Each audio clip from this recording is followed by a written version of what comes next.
All right, we live. All praise to the Most High Yahweh and the only begotten beloved Son, Yahweh Shah Mashiach. Long live the King. Uh, Long live the king. we right back at it with another War Ready Wednesday, number 4. Interesting topic tonight. Interesting topic, though. As your brother, I got to tell you, it is not a salvational topic. You understand? Keeping the commandments and following our King. But nonetheless, this is a topic that's very controversial within the nation of Israel, man. Very controversial. And the whole debate is, what is Earth? Is Earth a plane or a planet? Is it a sphere or is it flat?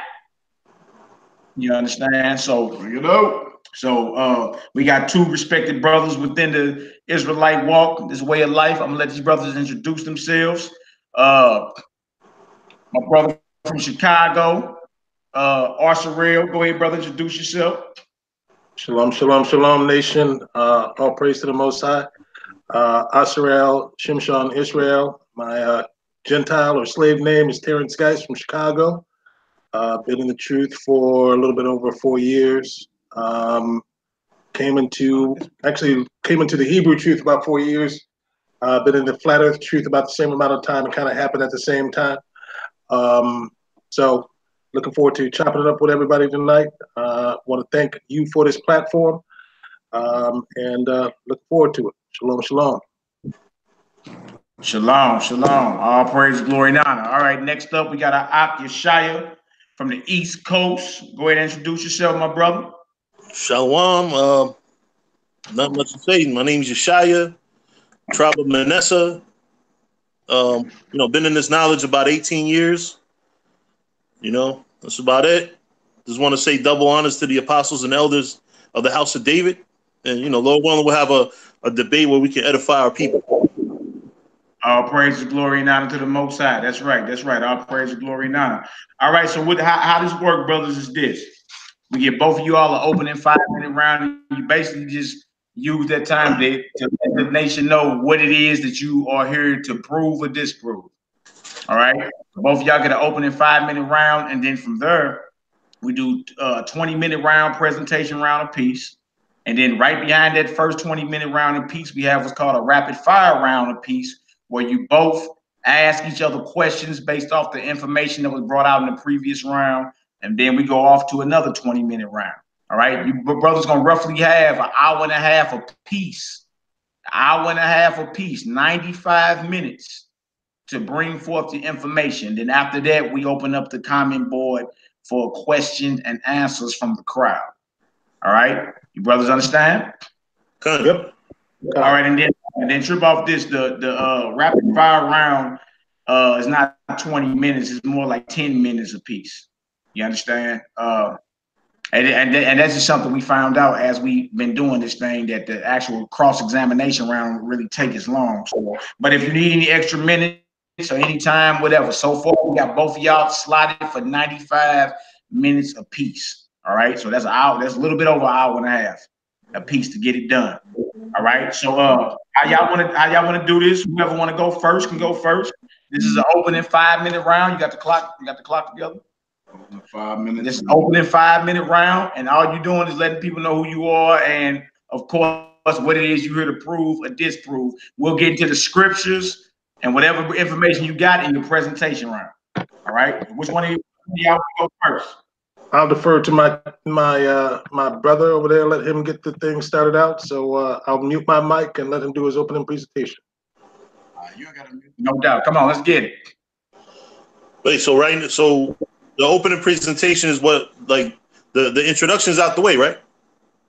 Yeah, but basically you basically letting them know what it is you're here to prove or disprove. Like, I'm here to prove the earth is this shape, whatever. How you ever gonna bring it down? Yeah, you just give it a presentation about what you're gonna bring out. Yeah, what you're gonna bring out. You're not gonna go into your stuff yet. Got it. All right, so basically, I believe that the earth is round. I don't subscribe to the sun being in the center of the earth and all that other stuff. I don't plan on using any so-called pictures that was taken from outer space, because I don't, of course you can't trust that. You know, Esau lies about a lot of things, and that's honestly why I think the whole flat Earth situation came about, is because Esau, or the so-called white man, lies so much about everything that we don't know what to believe. In a lot of ways. But just like in certain mathematical formulas and things, the so-called white man has said things that was correct. So, although he's a liar, you also got to factor in even a liar, for him to tell a good lie, he's got to tell some truth. And that's what we're gonna go into, Lord willing. That's it. I don't need a whole 5 minutes. Hallelujah. Okay, Real, come on with it.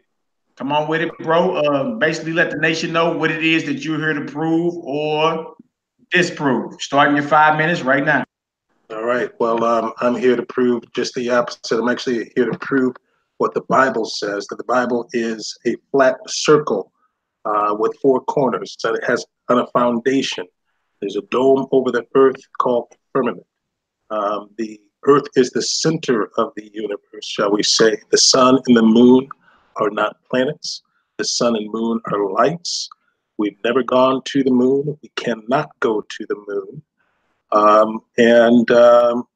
As the brother just got finished saying a little while ago, there's a great deal of deception that's been going on when it comes down to the construct of the earth. And fact is that as a consequence of a constant barrage of brainwashing, the truth about the earth being flat is something that's now scoffed upon. And so it's actually, I appreciate brothers from Hebrew Nation Building brought up this statement saying, when a lie is all that is known, the truth is inconceivable.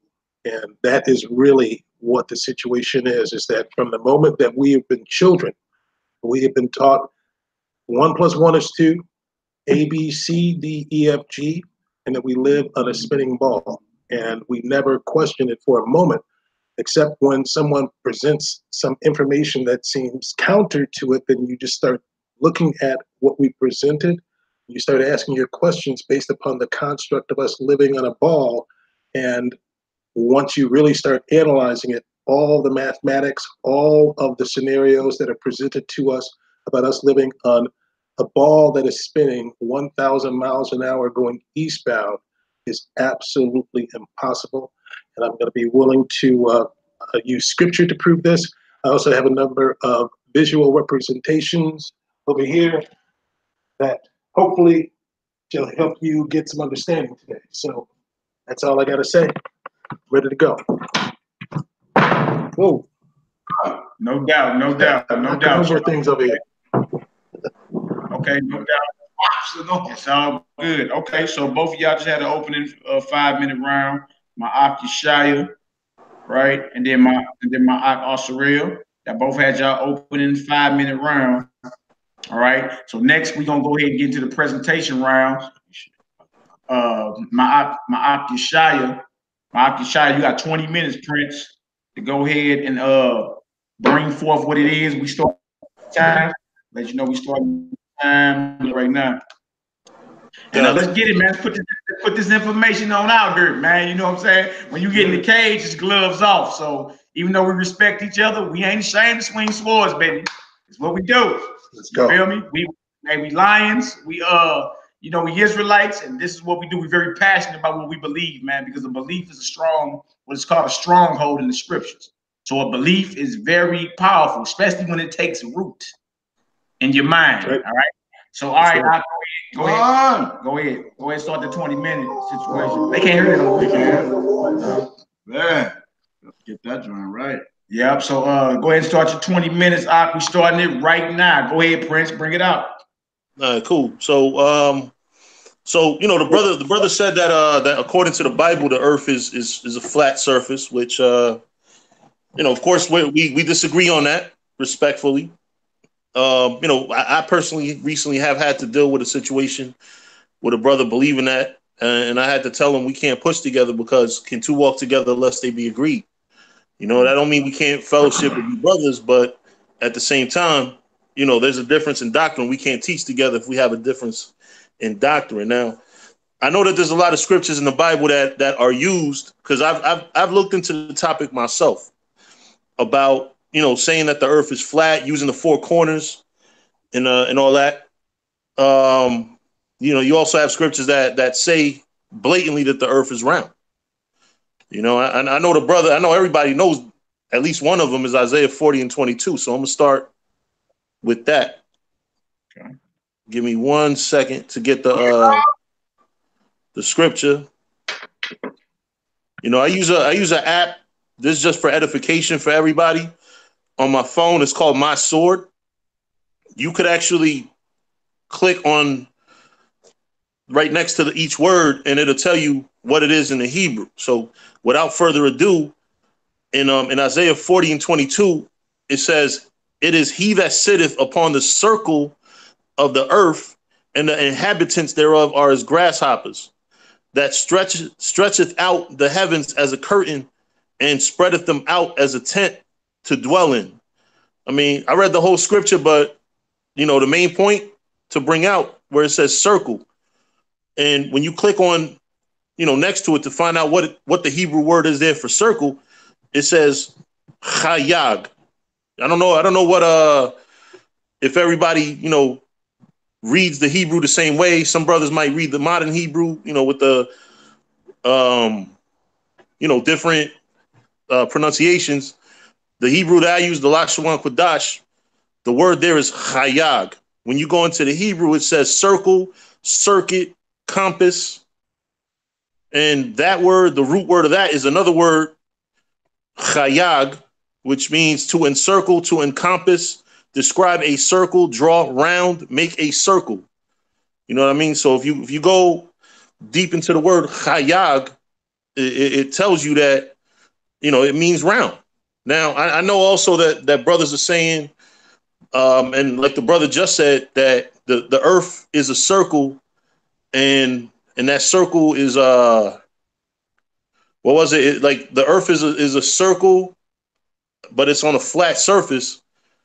That wouldn't make sense with respect to the scriptures. It says that the earth is a circle. And going into another scripture real quick to back up the earth being round, 2nd Ezra 11 verse 40. It says, "And the fourth came and overcame all the beasts that were past, and had power over the world with great fearfulness over the whole compass of the earth with much wicked oppression." So it says the whole compass. A compass is round. Now, again, that doesn't go into the point of the earth being a round disc or something like that. But then you also gotta apply some sense to it. You know what I'm saying? When just to give a easy example, if you were to because I'm on the East Coast and I'm next to the ocean. If you ever see a ship sail like away from you, and you could even look at it with a binocular, at some point that ship is going to look like it's disappearing from the bottom up, as opposed to shrinking. If the earth was a flat surface, you would see it shrink. You wouldn't see it start to disappear from the bottom up. The reason why it looks like it's disappearing from the bottom up is because it's going over the horizon, because there's a curvature there. All right. So besides that, trying to think of anything else. That's it. How much more time the brother got? You got a whole bunch of time left. About 15 minutes, but I don't, I'm done with that part of the presentation. Okay. So you want to hold your 15 minutes? You put it in the bag. Yeah. All right, brother. All right, that's what it is. All right, awesome, real. All right. So if I could just, I know this is my time to present my information. Am I presenting my information, or am I allowed to ask him any amount of question at all? I just want to find out one thing. One thing. Okay, go ahead. And the question is because he says that he doesn't believe. You're gonna ask him a question. All right, then forget it. I'll just go with my presentation. All right. So I'm going to address a couple of things that the brother just said, because he used Isaiah 40:22, and Isaiah Oh yeah, 40:22. It is he that sits in the circle of the earth. We know that as being the scripture. All right. So what we have to do is we have to go to Isaiah 22:18, because the prophet Isaiah also knew the difference between a circle and a ball. So let's go to Isaiah 22:18. He will surely violently turn and toss thee like a ball into a large country. There shalt thou die. And so there is a difference between a circle and a ball. So if we go right now, I'm going to go and try to do a little screen share, see if I figured this out. But even if you were to look up the definition of circle, I'm going to try to screen share this too real quick first. But I'm sure everybody knows, can do the simple Google thing. We're going to see if we can get it right. Screen share. Application window. I don't know if it's working. All right, so I'm just going to read you the definition. Circle, a round plane figure whose boundary, the circumference, consists of points equidistant from a fixed point in the center. So it says a round plane. Plane is flat. All right, so that's the definition of circle. The definition of ball, a sphere or ball is a perfectly round geometrical object in three-dimensional space. That is, the surface that is completely round or ball, analogous with the circle objects in two dimensions, where a circle circumscribes its disk. So it makes a difference. A circle is a disk, a round disk. This is a circle. This plate is a circle. It is not a ball. Although a ball is round, one is three-dimensional, circle is flat. And so, once again, I understand that the earth is a flat circle. And for the following reasons, the brother just got finished a little while ago making a couple of statements with regards to the shape of the earth. And it's very easy to break down the inconceivable and illogical scenario of us living on a ball earth. All right, so I don't know how well, if anyone can see this scenario, but if by chance we lived on a globe or a ball, these scenarios would absolutely have to exist. It is absolutely impossible that if we live in a ball, that this scenario or this situation couldn't have to exist. So if a person here, we're here in North America, if we were in North America and we decided that we were going to leave Chicago and go to Chile, South America down here, that the plane would have to leave up here, and eventually the nose of the plane would have to follow the shape of the earth, and eventually the pilot and everyone would be going headfirst into the cabin, and that would be worse than 9/11 because everybody would be in the cabin of the airplane. So if a pilot didn't continuously keep pointing his nose of the plane down, he would eventually, if he stayed straight, would fly off into space as a consequence of him not following the shape of the earth. More importantly, all right, we see the image of a ball on a regular basis. We know the image of the globe that they say that we live on. So I can screen share an image of it, but we know that somewhere in the equator, the earth is 70% water. So how does water stick to the side and the bottom of a ball? Are people on the equator standing like this? Are people on the southern hemisphere and Chile and Argentina standing like this? This would have to happen. I don't care what size ball that you have, scale doesn't matter. As long as it's round, no matter what size, it's always going to have this scenario. So the thing that most people commonly say is that gravity is the cause of this phenomenon. Gravity is the thing that causes water to curve. water to stick to the bottom and the sides of a spinning ball. Well, the fact is, and for demonstration's sake, we know the surface of water is always flat. I don't know if you can see that, but there's vodka. But for the purpose of this, I had to grab something real quick. But the surface will always turn flat. The only time water will ever bend is once it is inside of something. So this is a small little round bowl. We could see that the water takes the shape or the form of this bowl. But of course, we know that if this thing was square, the water would still be filling up the whole container. But as you can see, the surface of this is flat.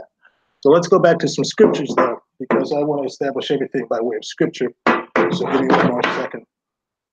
So when we start out in Genesis chapter 1, it says, and the earth was without form and void, and darkness was upon the face of the deep.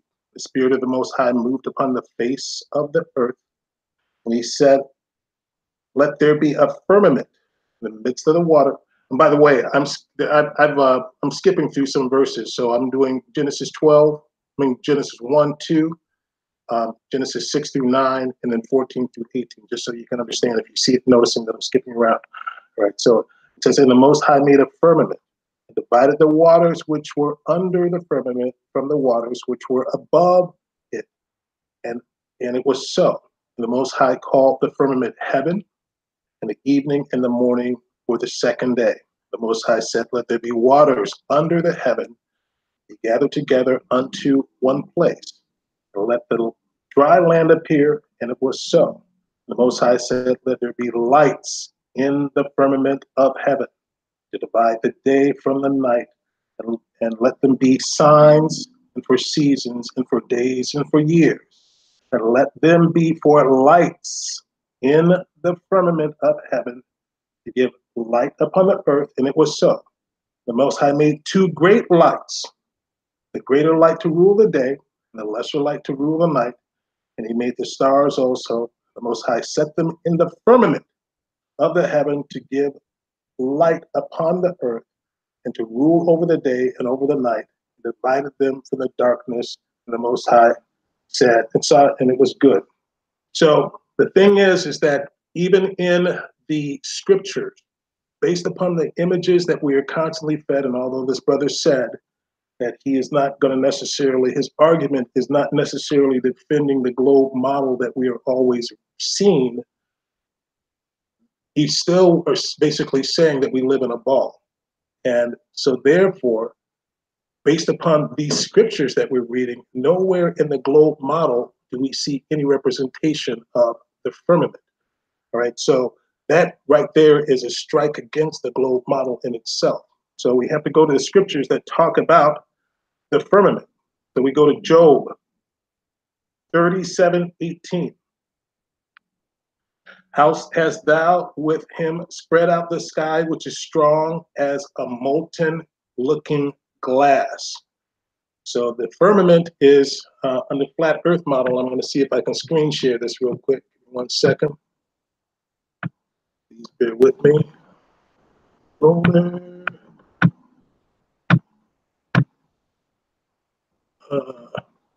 I'm going to show you a couple of old this is the, please bear with me. That's what I'm going to show you. All right, so the scriptures, and this is actually in most Bibles, this representation that you're seeing there, and I don't know how large this is showing up. But as we read in Genesis, there are waters above the earth. Reason why the sky is blue. Not to cut you off, but all we seeing is your actual folder. So click on what you're trying to show. Yeah. You see it now? It's pulling up. It's probably down. It's probably go down toward the toolbar at the bottom of your computer and see if it's something pulled. Right I'm seeing it myself, but I don't know why it's not showing you all. Let me see here. I'll try it again. Let me just try to close that out. Oh, am I still there? Yeah, we see. Wow. 1 second. Patient window.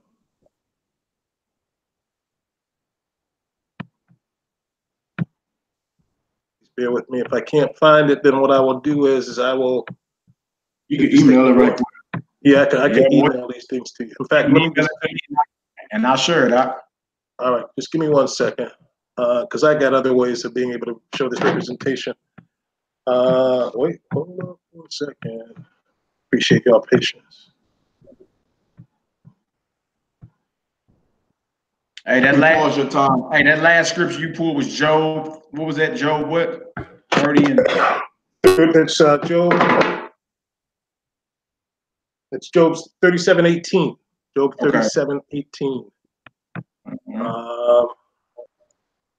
Hold on for a second. Give me 1 second, Melly. I'm gonna email you these images real quick. So just give me 1 second. I'm gonna sit like that. We pause the time. You got 7 minutes. We pause the time on you. Go ahead. All right, just real quick. Email up. We can definitely get them images shown. Email.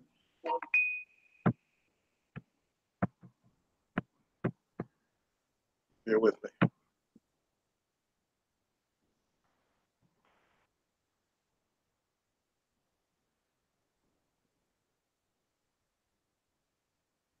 While I'm doing this, we're going to go to Ezekiel 122. Ezekiel 122. Because we're going to talk about, again, there's a firmament or dome over the earth, which has made it impossible for us to get into so-called space. This whole lie in terms of there being a Van Allen radiation belt is, as the brother just got finished saying, lies from Esau. So they always, just as the scriptures try to say, that they name their lands behind their own names or whatever. I can't remember the scripture verbatim. But even in this particular situation, the white man has created some kind of impenetrable barrier around the earth and put his name on it, when in fact, the impenetrable barrier is the firmament, which the Most High created. It had nothing to do with Van Allen. There's no kind of radiation belt because there's no place to go. And the world elite and these people know it. And I'm going to show you with these images that the Freemason logos and everything like that show you the flat earth. It shows you the dome or the firmament over the earth. It shows you everything contained within a closed environment. So hold on 1 second. It's coming right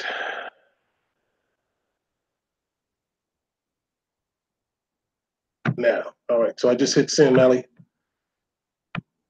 All right, so probably take you a second for you to get those things. All right.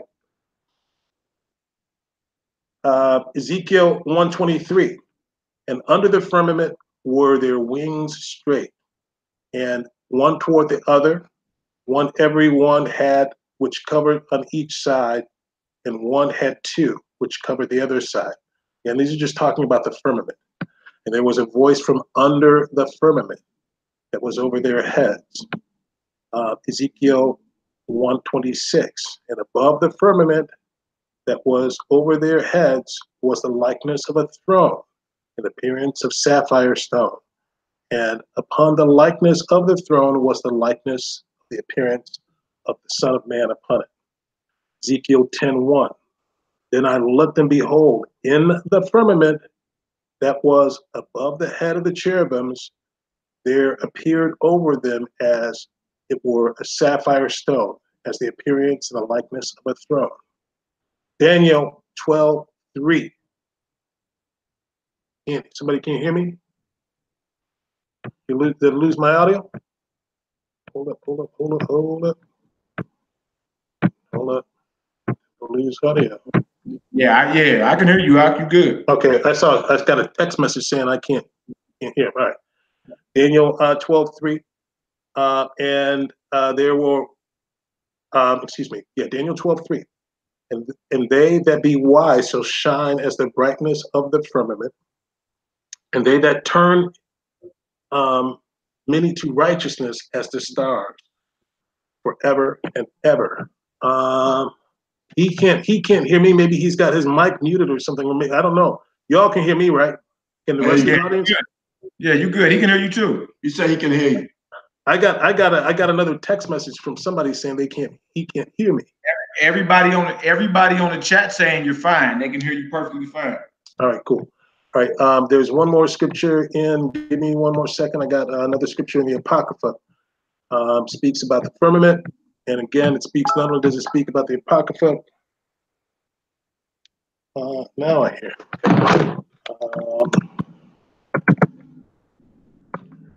That is in. Give me one second. Sirach. I'm sorry. Second Ezra 6.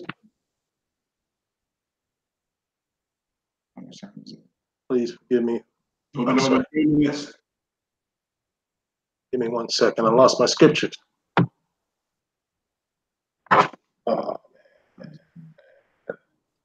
Back to that. I'm gonna come back to it. I got it somewhere else. So give me a second. I'm gonna have to come back to it. And I'm hearing all these pings in my ears. So that's what's distracting me. How many more minutes I got? You got approximately 3 minutes, brother. All right, great. All right, so I got your email too, Ox. So okay, cool. All right, so if you go in the email, we're talking about the firmament first. So do me a favor and open up the image that says Hebrew cosmology or cosmos. Okay. You see that? Hold on, let me find it real quick. Let me share screen first. I'm gonna share the screen. Main application window. Just click on that. All right, we got the sharing going. Go to your folder. All right. Now Hebrew, you say Hebrew cosmology. I got 11. I got 11 attachments from you. Yep. This is about Hope default. You can see it too, bro. Can you see what I got? Can you see what's on the screen? I see. Hold up for a second. Yeah. So go to the one that shows Sheol. Sheol. Okay, right there. Okay. Yeah, okay. That's the Hebrew cosmology or whatever it is. Okay. Can you see that? All right. Yep. So as you can see, as it says in Genesis, we go back to that scripture. It says, in the spirit of the so it says, and let there be a firmament in the midst of the waters, and let it divide the waters from the waters. So the firmament divides the waters from the waters. All right. And the Most High called the firmament heaven. We also are going to eventually go back to scriptures where Nimrod, of course, tried to make a tower to go unto the heavens. And so we know that the Most High didn't allow Nimrod to go into heaven. So we also know that NASA cannot do anything because Malachi 3:6 says, I am the Most High, I change not, ye sons of Jacob will not be consumed. So these crackers ain't going anywhere. And of course, we see the flat surface of the earth, the sun and moon around it. If you go to, okay, you can get rid of that one, Mally. Go to the other one that shows to the far right. Keep going one more. Right there. Yep, that one. These are the depictions of the earth through different civilizations. The Egyptian, the Morse, the Hindu, the Mayan. All these are old civilizations and their portrayals or depictions of the earth, except for when NASA came up with this false image of a ball earth. And so all of these other civilizations knew that the earth had, as you can see, a dome over it, that it was flat, that the stars and the sun and moon were within this enclosed surface. And it's only NASA, they do everything about the heliocentric model, the image, the understanding that we have is all 100% opposite. So whatever NASA gives you, just go the total opposite. We don't live in a ball. It's not spinning, and et cetera, et cetera. I think my time is up, so I'll defer to the brother. All right. Well, that was your presentation round, Osirel. Ak Yeshaya, You got what's called a rapid fire round. You can question him on whatever he just brought out. This round is 10 minutes. But if you brothers need any extra, you know what I'm saying, time or extension, we can get y'all that too. All right, you're gonna have to unmute your mic. Let me see. You unmuted yourself, or maybe I can do it from right here. You got the option to unmute it over there. Okay, there it is. Yep. I'm unmuted? Yeah, you unmuted, Priest. So look, this is your 10-minute round to go ahead and ask him anything that he just brought out in the previous round. Ask him questions, challenge his doctrine, what it is that he just brought out. All right, brother. Starting your 10 minutes. I know that I'm gonna go ahead and grab. All right, so you know, just to start off with, as far as the argument about a ball in a circle, you know, it sound cool and all. At the end of the day, they both round. You know, it's common sense, man. But you know, like I said, you know, you could go into the semantics, because that's all it is semantics. And I'm not saying you purposely is trying to, you know, trying to mislead people. I'm just saying the arguments you're making, you're using a lot of semantics with, you know, your initial statement. But that's not your fault. That's the way it's been presented to you. Yeah, I see that. But anyway, you know, just give another example. You know, if I was to dig up a whole bunch of dirt and make a big round mountain, not literally a real mountain, but let's say a 10-foot high mountain of dirt, and you know, in this round, and I put a whole bunch of ants on it. Those ants are gonna think that whole thing is flat to them, from their size. You know, it's like humans. Like you comparing the whole earth to simple things that you have in front of you. You can't really do that. This is the whole earth you talking, and you pulling out a bottle and trying to say that that's the way it is. You know what I mean? You do understand gravity, so you gotta understand that better than that. But anyway, another thing is airplanes. Is it possible for an airplane to go from Cali to China? Is it? Like, would they go directly to China, or do they have to go around the rest of the United States, Europe, and all that to get to China? All right, because you also have to factor in if the Earth is a flat surface. First off, the Earth can't possibly be flat just based on the fact that we have mountains and hills and canyons and all that. There's holes in the Earth. You could, you know what I mean, fall hundreds of feet. So the Earth can't possibly be flat literally based on that. You know, there has to be grooves and edges and things like that. Also, if you're going to say the Earth is flat, then you saying that the Earth has an end where you could fall off then. You know, that it wouldn't make sense otherwise. Other celestial bodies, you know, just to give an example, right behind me, I got a sticker on my wall that's a representation of the moon, which you don't even, you know what I'm saying? You could look in the sky and see it. You could take a telescope and look in the you know, outer space, whatever, and you could see that all the planets and everything out there is round. So why would we be the only ones that's flat? You look at the sun, you look at the moon, and they round. You take a telescope, you look at so-called Mars and all these other planets that you can see with a telescope for yourself. You don't have to take the so-called white man's interpretation, because I agree with you 100%. The white man's a damn liar. But you also can't use, you can't sit here and tell me that the Most High created all these heavenly bodies round and the earth is just the one that's flat with a round dome. Like, that honestly, no disrespect to you personally, that sound bugged out. Another thing that I kind of want to know is, if the earth flat, how is the whole earth not getting hit by the sun at the same time? Like right now, on the opposite side of the earth is daytime. Where I'm at right now is 9:50 p.m.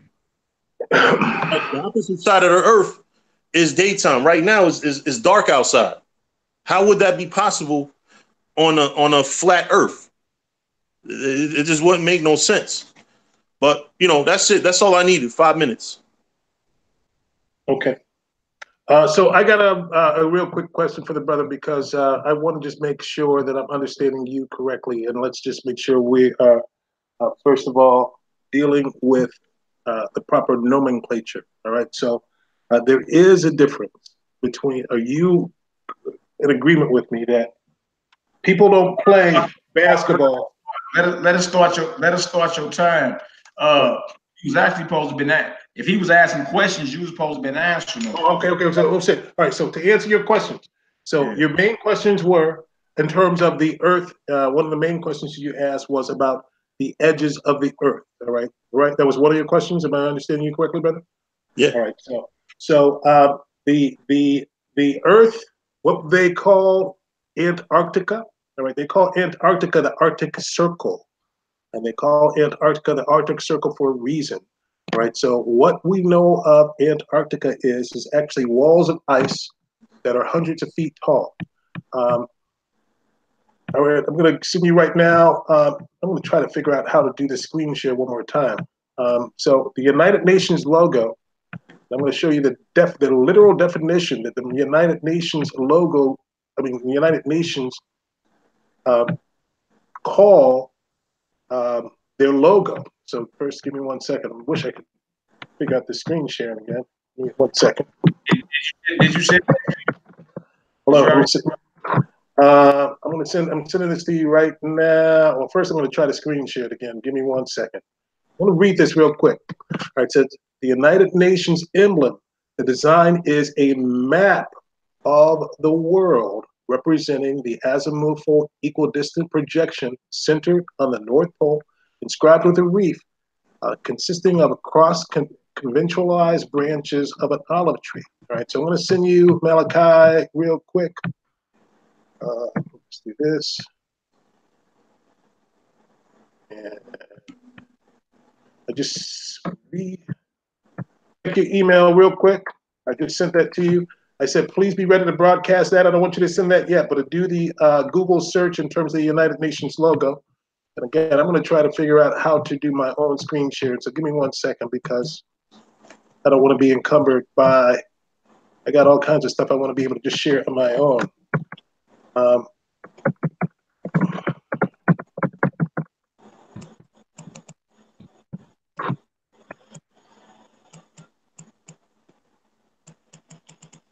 All right, so hold on for 1 second. So you go app window, and I can't figure this out. Why can I see everything except applications window?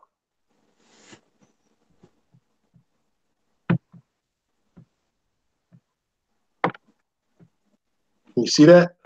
No. Hearing all kinds of pain. Annabelle Antarctica is not available on the same server. Yeah, look, I see what you just sent me, right? So, all right, okay. I got right here. Please be ready to broadcast. Okay, so first, so the brother first said he was talking about the that we live in a ball. All right, so this is actually, as the brother just got finished saying a little while ago, that there are, of course, mountains and valleys. All right, so we know that there are mountains and valleys. The earth is, as I was saying before, flat. So I'm going to concede that there are mountains and valleys, absolutely. But even in the globe model, if we were to think about the fact that the earth is a ball, all right, even under the theory that the earth is a globe, we know that the earth is 70% water.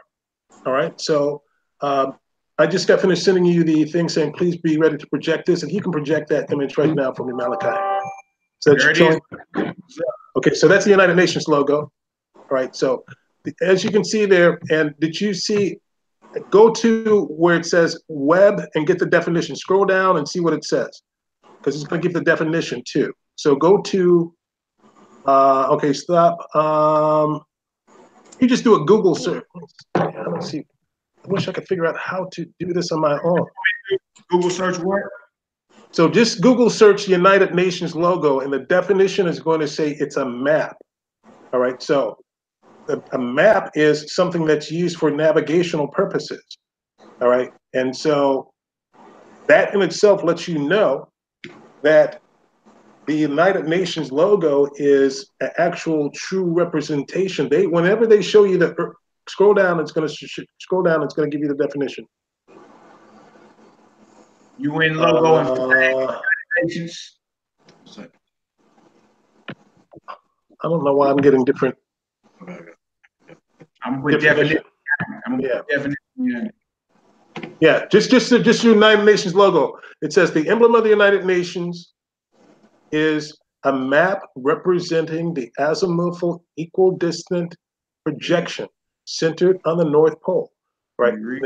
And this same image that you're seeing there, so what you're seeing there on that image, the white wreath, is what is represented Antarctica, right? So if you were standing above that circle, if I were holding up this plate, rather than imagine you're looking down upon it like this versus looking at a globe like this, but you're looking down upon a flat circle, all right? And that is that white wreath is representative of this ridge here, all right? The Antarctica is walls of ice that are hundreds of feet tall that hold in the waters of the earth. The reason why all the waters are contained on the earth still and the surface of water is flat is because it's being held in by Antarctica. Of course, if the earth were a ball, that's the time for now it's your turn to ask him questions, Oscaril. Now you're supposed to ask him questions and rapid fire him. He would ask you a few questions you attempted to answer. All right, now bro. I was you. So my question is for you when it comes down to your projection of the earth, because you mentioned gravity. Is gravity the answer of how water sticks to a ball? Well, actually, you brought up gravity, brother. You brought up gravity. You were the one who actually brought up gravity. No, you actually brought it up first. Rewind the tape. I made up gravity to scoff at it, but you, in your rebuttal to me, you said that, well, we know gravity this or that, and as if gravity was the response or the remedy for certain things. So, for example, what is your understanding of gravity? Is gravity, first of all, is gravity a theory or is gravity something that is observable and provable and measurable? I'm not sure about measurable. I don't believe it's a theory either. Okay, so then explain how gravity works. How does gravity work under the globe model, the ball model, the earth round ball model? How does gravity work? I don't see how the two are. I don't see how you can use gravity to prove or disprove it. Right, I think so that. So if we live on a ball, if we live on a round ball under your theory, how does water stick to the equator? How does water stick to the side and the bottom of a ball? How does water curve? Because the surface of water is always flat. You can see right now the surface of this water that I'm holding up. I don't know if you can see this, but it's flat. Water, they call it sea level. They don't call it sea curve, right? Water always seeks its own level. So if water always seeks its own level, the water cannot bend. How does water curve around the equator and the bottom and the side of a ball? Well, I can't give you a scientific explanation of that, brother, but how does that disprove that the earth is round when the scriptures say that the earth is round? Because again, and I'm sorry. So a circle and so my question is, let's deal with that. So do they play basketball? Did Michael Jordan dunk this? Or does Michael Jordan dunk a ball? He dunks a ball. Okay, great. So there's a difference. So you understand there's a difference. You would not watch Michael Jordan or any athlete bounce this. This wouldn't bounce, would it? No. And this would not roll except for only a short time. If I did it like that, it will roll like that, but it's not going to roll in terms of a three-dimensional thing. It will roll on this edge, correct? Yeah. So you're conceding that although this is round, that these shapes, although and the ball is also round. The ball is also round, is it not? So Isaiah made a distinction in the scriptures between a ball and a circle, didn't he? Would you like us to go over those again? No, I read it along with you. Let's just for edification purposes, so we can make sure that we can get a proper understanding. let's go to these scriptures, because you made you basically were acting like I was engaging in a form of semantics, or with all due respect, when we brought forth the scriptures about the difference between a circle and a ball. And a circle and a ball, this is a key thing, because under your model of you believing that the earth is a ball, under your model, that means water sticks to the sides and the bottom of a ball. Under your model, if this is the earth, water is sticking here, water is sticking here. People are standing like this on the equator. People are standing like this in China. If this is what you say we live on, this would have to happen. If under your scenario, people, when they're landing on the equator, an airplane is like this. Under your scenario, this would have to happen on a ball, because you say that we live on a ball. An airplane would have to constantly be following the contour of this surface if we lived on a ball. And this is your argument. So I want you to explain to me, is gravity the thing that is causing people not to be hanging upside down when they're on this thing? Is gravity the magic force that is causing water to stick to the bottom of a ball? That's a question. I can't say it's gravity, but okay. So you have no answer. It's weird, but okay. So again, how come we all don't have sun right now? How come the sun's up there, but it's dark where I'm at? I can explain that. So perfect. Okay, great. So the sun and the moon are independent objects. So again, the sun and the moon orbit around the earth. As I mentioned before, the sun and the moon the scripture calls them lights. Right? So the sun and the moon, imagine this is the earth. All right. This is the sun and the moon rotate and orbit around the earth. I should get a flashlight. Give me a second. I did have a flashlight, or maybe even for the sake of this demonstration, we will get you a flashlight so you can see. All right, so if this light is not, I can have this, the sun is local and it's small. They say that the sun is 93 million miles away. That's what they tell you. The sun is 93 million miles away. Now I want you to think about that. The sun is 93 million miles away, and it's sending heat from 93 million miles away. That means that we'd still be cooking from the sun from when it was out earlier. I mean, how big is the sun if we're feeling heat from something 93 million miles away? It's impossible, right? So the sun is small and local. Also, here's another thing about the sun, right? The sun, they say, they say that in space, there's no oxygen in space. But NASA is constantly showing us images of fire, a ball of fire, all right? Fire needs oxygen for combustion, all right? And so it's absolutely impossible, even based upon what NASA says, that this model that they're feeding us, because fire needs oxygen. And so the sun is not a ball of fire that is burning. The sun is what the Bible calls it, a light. The moon is a light. The moon is its own independent light source, and both the sun and the moon orbit around the flat earth like this, all right? And I have other demonstrations. I'll be bringing forth a couple of other demonstrations which will be able to show you the actual movement of the sun and the earth around, sun and moon around the earth. But I still am waiting for your response, brother. So let me ask you this. Under this ball model that you believe in, are you saying that the earth is spinning as well? Because the ball model says the earth is spinning. Is the earth spinning? I believe the earth is spinning. So the earth is not spinning. So now that the earth is not spinning, so Malachi, can you do me a favor? Can you do me a favor, Malachi? Can you, since it'd be easier for you to just look it up, look up Sherwin-Williams logo and screen share that for me, please. Sherwin-Williams logo.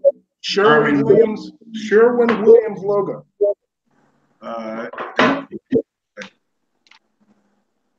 So if the earth is not spinning,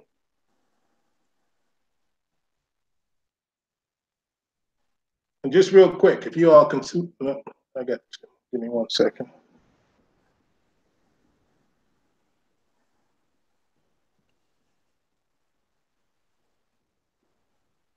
I really wish I had figured out how to screen share this stuff, man. I like being able to work the technology on my own. So anyway. So you don't believe the sun's hot? What's that? You don't believe the sun hot? Of course I believe the sun is hot. What I'm telling you is that the sun is not 93 million miles away. So we can deal with the sun and stuff like that in another second, because the sun is. What's the proof of that? What's my proof of what? The sun is not. I mean, I don't know about the 93 million miles, but what's the proof that the sun is small and is local? Oh, I'll be able to present that. I got videos, so it won't be having audio. Okay, so there's the Sherwin-Williams logo. All right, so you just got finished saying that the Earth is not spinning, and that's fine. I'm fine even conceding that the Earth is not spinning. Sherwin-Williams is putting the truth in your face, that there's no way that water can stick to the side and the bottom of a ball. All right, and in this particular scenario, if the Earth, they say the Earth is actually spinning in terms of the heliocentric model, 1,000 miles an hour going eastbound. That's faster than the speed of sound. All right, so the fact is that under the normal heliocentric model, although you're not arguing this, I'm for the edification of everybody who might believe in the heliocentric model. We're going to go over a couple of scenarios that everyone can figure out. All right, because they say, NASA says the Earth is spinning 1,000 miles an hour going eastbound at the equator. That's faster than the speed of sound. Simple things to disprove this theory. We've all gotten on a merry-go-round as a child. You get on a merry-go-round. The merry-go-round starts going fast. It starts going too fast, you fly off. We've all, as kids and adults, gone to the amusement park. We get in the drum cylinder thing, the guy closes the door, the cylinder starts spinning, we stick to the wall, and the floor drops out the bottom. We've all done laundry. We put our laundry in the washing machine. The washing machine fills up with water. Eventually, the washing machine goes on the spin cycle. What happens while the washing machine is in the spin cycle? Centripetal force cause the water to fly. So it's impossible for us to live in a spinning ball. Flash your lights. Okay. So both of y'all did your rapid fire round. All right. Aki Shadi, you got another 20-minute presentation. Go ahead and bring out the scripts, brother. And start in 20 minutes. My heart gonna start it right now. Bring it out. Bring whatever you gotta bring out, brother. I mean, I honestly, I'm not gonna need 20 minutes. I kind of just think that we could go back and forth on the subject all day. I mean, it really boils down to what you believe, because you could use the gravity argument. At the end of the day, scriptures say the earth is round. And when you go deep into the word, it's chayag. You go into the Hebrew on it, which we already did. It's talking about encompass. When you encompass something, you're surrounded. Like I said, he's gonna have his arguments about the earth being flat, but literally the earth can't be flat. As he said, there's as we agreed upon, there's hills, there's mountains, there's canyons. A round dome over it means it's round. It's still a round earth, one way or the other. Either whichever model you want to use, you want to put a flat dish and put a dome over it, or whether it's an actual ball, you still, to one degree or another, are saying that the earth is round. So you could use diagrams and all that you want, but like I said, we believe, according to the scriptures, that the earth is a round ball, a circle. You believe it's a disc with a round dome over it. It is what it is. It's I don't know. It's just kind of, I haven't heard anything here that proves that the earth is flat. And we got scriptures that prove the earth is round. And you look up in the sky and you see round bodies in the skies. Why is the earth the only thing flat in the whole universe? That to me is insane. I don't even know how this argument really got to be taken serious by people, but it just is what it is. One thing I want to point out is, we all know that nobody's face is flat, right?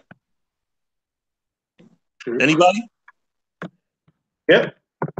Your face is not flat, right? Nobody has a flat ass face, right? Your head is not flat, brother. Except for Maharaka. Maharaka is the only human being on the planet Earth who face flat, but everybody else face is round.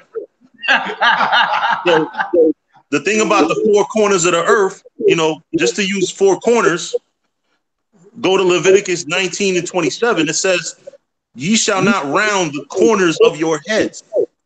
Right? That's implying that your head is flat, right? No. Neither shalt thou mar the corners of thy beard. Is your beard flat? No.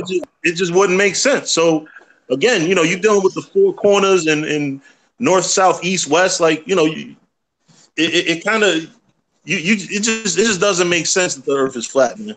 I understand. So it's sometimes things that, and with all due respect, hold on, he's doing his presentation. Okay, I'm sorry. I know you ready to rock. Go. Yeah, I'm done. All right, so I'm gonna help you understand to answer your question. Time. Stop the time. Let's get it. Get your time, Austin Real. Turn it up. Starting your 20 minutes right now. Go ahead, Doc. All right, so to answer your question, I made a statement in terms of the sun and the moon. All right, so what we do know is the following. All right, because it's very obvious that when you look at the moon, you can see that it does have some degree of curvature to it. All right. So do you know the difference between convex and concave? No, I'm not gonna lie and say I do. Okay, so we're going to give you the definition of convex. All right. So convex. In fact, I'm going to send Malachi. Well, let's see convex definition first. Maybe, brother, if you want, I don't know if you have the ability to look it up as we're going on, so you can get. So maybe since I'm not able to screenshot. All right. So you want me to look up convex and concave? Yeah. So look up convex circle. Convex circle. Okay. Got you, bro. Go ahead and keep talking so you don't waste your time. So convex is having an outline or a surface curved like the exterior of a circle or a sphere. So if I took this, if this were a solid ball, not a balloon, but a ball, and I cut this in half and put this on the wall, that would still be convex, but it wouldn't necessarily mean that it's a ball. All right. And so that's what you're seeing on the moon, because we've never seen the dark side of the moon.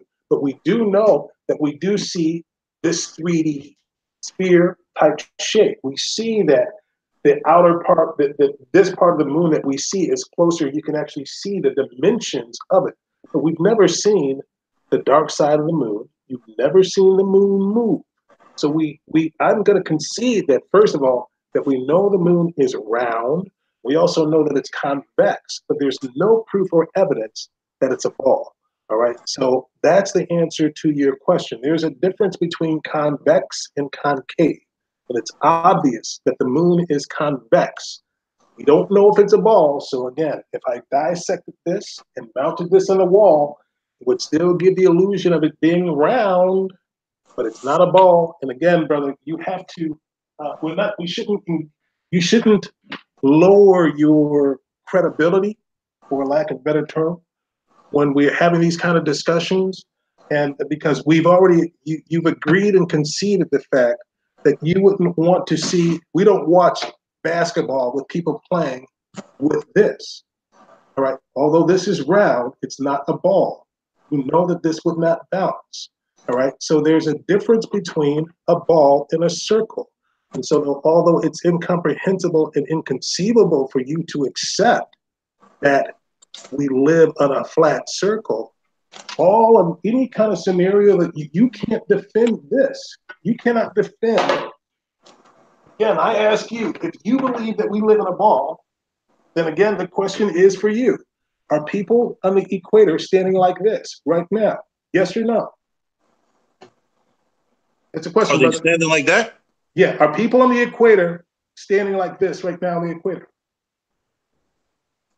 I mean, to them, they don't see themselves as like that, but yeah. People are so They they're don't like see themselves like that though. So you're saying logically that this scenario could happen in life, in reality, this scenario could happen. Is that what you're saying? Yes, In reality. yes, it's just like an anthill. So basically, people can walk up to a wall because this scenario basically says that I should be able to walk up to my wall and just have my feet like Velcro, like Spider-Man, walk up the wall. That's what you're saying. That would have to happen. Because what you're saying is the person will be up here and eventually they just say, I'm going to walk along and, oh, I'm going to be like here. No, in fact, I want to go to Chile and they're going to be hanging upside down. So you're saying that people in Australia and Chile are hanging upside down right now? No, I never said that they're hanging upside down in this big earth. In this big earth. Oh, wow. That would have to happen on a ball. Isn't that correct? What would have to happen on a ball? That people in South America would be standing upside down right now if we lived on a ball. From here, it would look like they're standing upside down, but they're not. So how? Wait. That argument, I don't know. That argument don't make no sense. Wait. So the thing is that again, you're arguing that we live on a ball, and a ball is a three-dimensional thing, and that means it has a shape. And if we live on a ball eventually, without question, this debate is whether or not the Earth is a flat circle or a ball. Hey, excuse me. Question, brother. My bad. Go ahead. No, you do have the right of way. So your argument is that we live on this. This is your argument. So I'm asking you to defend this. And so the question was to you, is that if you're defending this, my question is once again, are people right now in Chile standing like this? No. Like I said, from our perspective, yeah. If you were to somehow be able to see from the outside looking into the world, but I guess you could use gravity for that. I guess that's where you use gravity. Okay, question. I'm still asking my question. So you're saying that gravity is causing people to stand upside down in the southern hemisphere. Is that correct? Yeah. All right. So people have a magnetic force. I mean, the Earth is magnetic. I mean, I don't know. No, again, I'm asking because your argument is that you're defending this. So what magnetic property do human beings have that would cause them to hang upside down? I didn't say that they're hanging upside down. Like I said, if it's a ball, and if there's a force around the Earth that's holding people down or holding things down, it's like if you thought. So you just said if. So wait. So is there? Because if is a probable statement. So is there? That's the firmament. Yeah, that's the firmament. So wait. No, the firmament is not what's causing. The firmament is a dome over the Earth. We can have that discussion in a couple more minutes. But the question is once again, are people standing upside down? You said that people are standing upside down, and gravity is causing this to happen. Is that what your statement is? No, I'm not saying that. What I'm saying is that gravity, based on the round model of the Earth or the circular model, or I guess you want to specify the word ball. It's a good word of the Earth. Something, whatever's around that's keeping things down would have to be round in and of itself. So, brother, you've gone to amusement parks before, haven't you? What's that, like Six Flags? Yeah. Yeah. All right. So you gotten on a roller coaster before, haven't you? Yeah. Have you ever gotten on a roller coaster that spins upside down? No. You've never gotten on but you know those things do exist, right? Yeah. And people spend money to hang upside down, right? And because it's not a normal occurrence for you to be upside down, so that if people were in South America right now, they would be upside down right now. They would certainly feel that sensation, wouldn't they? People that are that's if they're upside down where they're at. Well, they would have to be. You're holding up a big ass. You're holding up a balloon with big ass men on it. Let's be real. Like the people are much smaller than that. Of course. And so even if the people are, like, again, even that representation, what are you holding up, Godzilla? The reason why, again, as I mentioned to you a little bit earlier, it doesn't matter. Scale is scale. So no matter what, if I had this is much smaller. This little thing is much smaller. That still would have to exist. No matter what, this shape would have to cause people to be hanging upside down. No matter what size a ball is, it has a shape. And so therefore, the question still remains, if you believe in a ball, that we live in a ball, that means you believe right now people are on the equator standing like this. And that is an absolute impossibility.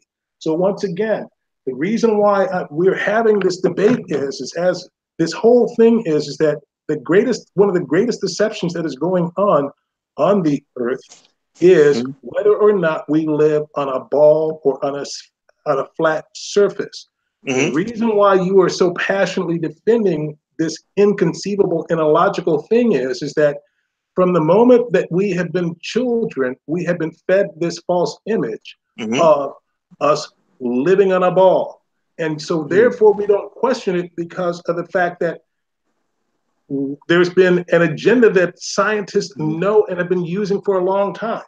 Scientists know that as long as they say scientists have agreed that, or NASA has concluded this, that people will accept and believe it without questioning it.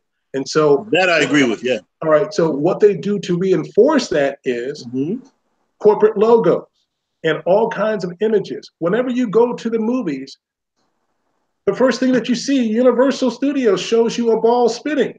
And so therefore you don't question it. Corporate logos always show you a globe.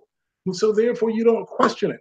Whenever you watch TV, somewhere on the TV screen, they are going to flash a globe to you. And so therefore you don't question it. And when because of the fact that you are so ingrained with that image, you argue this whole thing and not seeing that it's an absolute impossibility. And that's why when I even made the opening statement that when a lie is so great that the truth is inconceivable. It's inconceivable for some people now when they're faced with deconstructing the globe model that you live in a flat earth. But the fact is that living on a flat circle makes a lot more sense. You don't have to go through any kind of crazy or strange mathematics to say that the earth is a flat circle. Give me 1 second. I'm going to dump this water back out. Right? The earth is a flat circle. The earth is flat. If we live on a flat circle, these men, if we do live in a flat circle, can stand here anywhere throughout it, right? And we can have water on there, and the surface of the water is going to be flat, just like the surface of the water is on the earth. The fact is that you can go, I don't care, you say you live in New York? The next time you go out, New Jersey. New Jersey. You have a lake in New Jersey, right? The ocean's in New Jersey. Look at the ocean. The surface of water is always flat, right? And so, if it is, how come when I've seen boats myself standing on the shore in Long Branch or Asbury Park or the beach in Atlantic City, the boat, any ship that's sailing away from me looks like it's disappearing from the bottom up. If there's no curvature. All right, so how could you explain that? So your operative phrase is that it looks like. All right, so that is correct. It looks like. All right, so you have to understand that you have to deal with perspective. All right, and the fact is, give me 1 second, brother, because I'm answering your question. I was cheering you on. I said beautiful. All right, so when there's only a certain distance that your eye can see. All right, and as you're looking, as it goes further away, it's convergence, and it's difficult to see with your naked eye. But I can even send Malachi. I don't know if Malachi if I can screenshot a video, but there are plenty of experiments that people are showing ships going far away in the distance, and all you need to do is to break out a high magnification lens, a pair of binoculars, and you zoom the whole ship, the whole mast, and the whole entire ship comes straight into view. The fact is, even with that question, you know what the purpose of a lighthouse is? The purpose of a lighthouse is for ships. A lighthouse would not work if we lived on a ball, because of the fact that if this is the lighthouse and a ship is all the way down here, the light is going to be going out this way and the ship is over here. The lighthouse only works on a flat surface, and the lighthouse is over here, and the light can be seen for 15, 20 miles, depending on how bright the light is and how tall the lighthouse is, the light can be seen. But light can never bend over a curve. And so a lighthouse is, again, proof that we live on a flat earth. Actually, it's kind of to the contrary of what you're saying, because, again, you're dealing with perception. Where Brother, for you to even see a lighthouse from a ship, you have to be close enough to it to see it, right? Or no? Brother, so as I just mentioned to you. Am I wrong, brother? So whenever you're done interrupting me, I'll gladly answer your question. I just want a yes or no, brother. Okay, so depending on how bright the light is, so brother, depending on how bright the light is and how tall the light is, because of course, if you had a flashlight, a small flashlight, and you were shipped 100 miles out, you're going to be able to eventually see it. Maybe if you're, maybe 10 miles away, you might still be able to see a flashlight, but 100 miles away, you would not be able to. But if you had a bright enough light, you could even take a laser. You understand that the reason why they use lasers on ships and lasers as navigational things is because things are flat, right? So the earth is flat. They use lasers over large bodies of water, and guess what? They're able to see things on the other side because of the fact that there is no curvature of the earth. The earth's curvature model says as follows. And again, I got the next part of my presentation. That under the ball scenario, that they say the earth is 28,000 miles on this diameter, this curvature. That means every mile, there will be 8 inches of curvature, or this thing squared. So 1 mile, 8 inches, 2 miles, 16. Eventually that turns into feet, and then it's several hundred feet. And over the course of a certain amount of miles, that's several hundred feet. So for example, there are people who, I'm living in Chicago. People have taken pictures from Michigan, which is 60 miles away, and they could take a picture of the Chicago skyline in perfect view. That would be absolutely impossible if we lived on a globe, because the skyline would be, the buildings would be tilting away based upon the curvature, and it would be 900 feet below the horizon based upon curvature. So again, when you break down this scenario, it's absolutely impossible, because that's why I was asking you a little while ago with these men and all this other stuff, is that if we live on a ball, everything has to bend around this surface. Water cannot stick to the side of a ball. Water cannot stick to the bottom of a ball. My bad. The heliocentric model says that the earth is spinning. So if the earth is spinning 1,000 miles an hour going eastbound, that means we would have no water on the earth because of centripetal force. All right. You've done laundry before, right? Your laundry machine goes on the what cycle? Spin cycle. What happens to the water? What happens to the water? What happens to the water when you put your washing machine in the spin cycle? It flies off, right? Yeah. It flies off. If you had a wet sponge or wet towel and you did like that, what would happen? The water would hurl off. So if the earth is spinning 1,000 miles an hour going eastbound, why do we have lakes? Why do we have oceans? Gravity is not the answer for that, because gravity is a theory. And so that's all I got. So you don't believe in gravity, brother? No, I don't believe in gravity, because gravity is a theory. What people call gravity, I'm going to answer your question. Okay. Gravity is as follows. Gravity is density and buoyancy. Whatever is more dense than air will fall. Whatever is less dense than air or oxygen will rise. If gravity is real, I want you to think about it. A hot air balloon kicks gravity's ass all day, every day. So how, if gravity is real, how does a hot air balloon work? If gravity is real, if gravity under your scenario a little while ago that you were saying is holding thousands of trillions of gallons of water on the side and the bottom of a ball and causing people to magically stick to the earth, etc., then how does a butterfly fly? How does a little bitty gnat kick gravity's ass?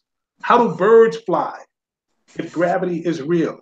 Gravity is the G in one of the G's in Freemasonry. They make fun of people about that kind of stuff. Gravity is this whole heliocentric model is worshiping what the white man has created. All right, it's all lies. Well, one thing, brother, if we're in a debate, you can't use an argument that I'm not making. I never mentioned believing in the heliocentric model. So our argument shouldn't really. And I apologize, and I can see that. And the only reason why I made that statement is for those people who for edification purposes, because I want to concede that you have not made that argument. So I'm not saying that's I'm not giving you a reiterate like that. That's being fair. That's being fair. All right, awesome, real. That was your time right there. Now look, man, y'all seem like y'all flowing pretty good. Just asking each other questions and getting responses. Right. So we just gonna let y'all shoot it out, man. Shoot it out. Rapid fire, man. My Akishaya, you up next. I can get your 10. What you want to just 20-minute rounds? Rapid fire, man. Can we just do like 10 rounds? Because I gotta get up early tomorrow. Okay, look. Go ahead and get you a 10-minute round. Now look, basically cross-examine everything he just brought out in the previous round. Let's get it. Okay, so brother, in one of your, I guess you were like kind of like a diagram. You were kind of saying that the sun and the moon are coexist, like they're both over the whole world. So your reasoning for the fact that it's dark outside is that the sun is there, but it's just like hella far one way, right? And the sun and the moon is what's here, closer to where I'm at now, right? So you don't believe that the sun goes up or down? No, but I don't. So the scriptures in the book of Enoch talks about how the sun and the moon work. All right, there's the book of Enoch. Some people don't believe in it or whatever. And today I just took this debate at the last second, and I wish I had had more time because I would have had a lot more information and all this other stuff. But the fact is as follows, just to answer your question real quick. All right. Mm-hmm. So the sun and the moon orbit around the flat circle of the earth. All right. So again, the earth, the sun, and the moon are small. They are local. All right. So that means they orbit around not only this way, but they also go higher and lower. All right. So not only are they going around, but based upon seasons, they go higher and lower. All right. And so that is how during certain times of the year that it's warm in the Chicago in certain areas, and then at other times it's colder or whatever, is because as it's going through its orbits, it's also going through, as the Bible calls it, I think it's chambers or whatever, if I'm not believing it's something like that, it says in Enoch, correct? But that's how the sun and the moon work. Have you ever seen the yin and yang symbol? Yeah. Right? Yin and yang symbol is also how they show you what is going on with the sun and the moon. That is that's representing the sun and the moon going above the circle Earth. And so as it's dark on one side of the circle, it's light on the other side. That is what's going on with it. All right. So long and short, that's the answer to your question. In fact, let me just see 1 second. There's a video that I actually even have on my Facebook profile. Malachi, if I sent you a video on my Facebook profile, could you screen share it? I mean, the video, we need a sound call for the video. There's no sound on it, so that'll be fine. So Okay. give me 1 second because I'm going to show you that, first of all, the sun and the moon are local. There are people taking pictures of clouds behind the sun. People are taking pictures of clouds behind the moon. So you can take pictures of clouds behind the sun, that totally throws away the argument of the Earth being 93 million miles away. I mean, the sun being 93 million miles away because of the fact that they're not clouds 93 million miles away, right? So the whole heliocentric model is a lie. And the thing is that we got to understand something, brother, is that the scriptures say that in the last days, knowledge shall increase. All right. And what is happening is that Gentile nations of people and even many Hebrews are waking up to the fact that this whole thing that we've been fed doesn't make sense. And people are just doing simple experiments. And I'm going to show you a few more. I mean, I took this thing at the last second and got a couple. I wish I'm trying to figure out my screen share because I want to screen share a number of things and really nail this home for a lot of people. And so give me 1 second, brother.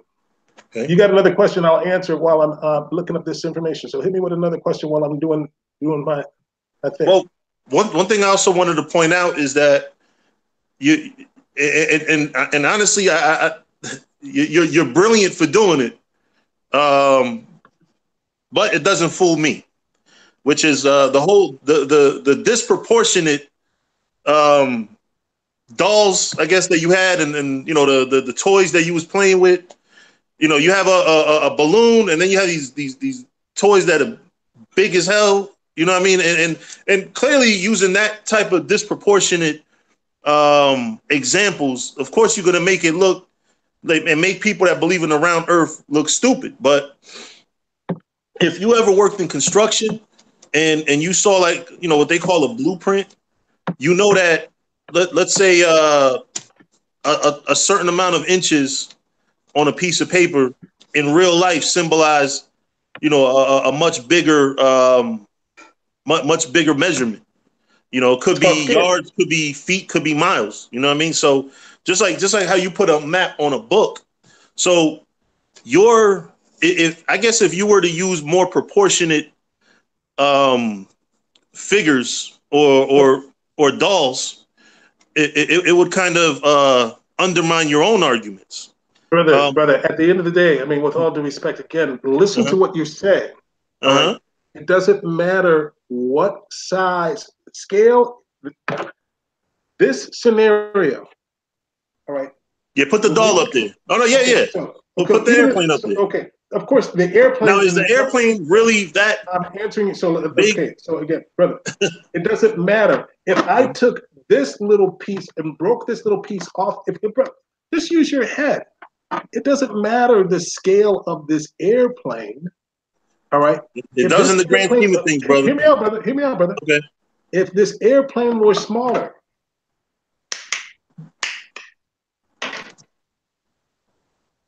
all right, so now this is the airplane, and I'm going to make this, we're going to use the big balloon. All right, so now, this is the Earth, and this is the airplane. This is the top of the plane. If this plane flew from North America down to South America, eventually it's going to be hanging upside down. It doesn't matter what size this thing is, no matter what, this shape, everything is on this ball is going to have to contour to the shape of the ball because it's three-dimensional, brother. So no matter what, this thing has depth and it's three-dimensional. So therefore, anything that is on top of it is going to, for it to stay on this, is going to have to conform to the shape of this. The difference between a plane flying on this and going from the North Pole to the South Pole is that, right? But I'm going to show you on a flat Earth map what. Whoa, sorry, people downstairs. I keep on knocking over a piece of artwork I got here. But again, I got a couple. I'm trying to screen share something, but I'm not able to get this to you, bro. But there, give me 1 more second. Sure. 1 second. Please forgive me for the audience. And if you got another question, I'm gonna answer it. So just I can rapid fire. I can multitask. I on a part-time basis Uber drive, and I take people to the airport on a regular basis. And so I have discussions with people about this as I'm taking them to the airport, and I give them my phone number, and I tell them to text me after they've landed, because I deprogram them as I teach them this stuff as I'm taking them to the airport. So that by the time they land, I say, here's my phone number. I want you to tell me what you learned. And I can't even tell you how many times people are like, oh my God, you have totally changed my life. I am a flat earther, because all you got to do is get up in the sky and you look and you can clearly see that it's a lie. There is no curvature. Again, this whole model to live in a ball is absolutely impossible. So when people get in the air, all I tell people to do is, when you get in the sky, you have to be able to, if we live in a ball, eventually a person would have to be able to see nothing but nothingness in the horizon, right? And eventually they would have to be facing going down, right? And what was funny is I had people a few weeks ago who were coming from Brazil. And I said, let me ask you this, because I said, hey, you came from Brazil. You just got off the plane. I brought up a picture of the earth, and I said, you weren't standing like this on the side of the earth, were you? They said, no. And I said, so does this make sense? And they're like, absolutely not. So again, this is all a lie. This is a great deception. It's funny. You put a bed bug right on that balloon, and it's gonna and the bed bug is gonna think that whole thing is flat. You know that, right? No, the bed. So first of all, you are going into the mind of a bed bug. Well, you have to, because you're taking this big, huge Earth that's I don't know how many miles big, and you're making a little balloon, and you're taking these big ass dolls, and it's just disproportionate, bro. All right, and I'm kidding with you. I'm not. We joking around. No, and unfortunately, my computer is really working slow, and I took this thing at the last second, and I really it just happens to be working slow, huh? No, bro, I'm certainly not running from your questions.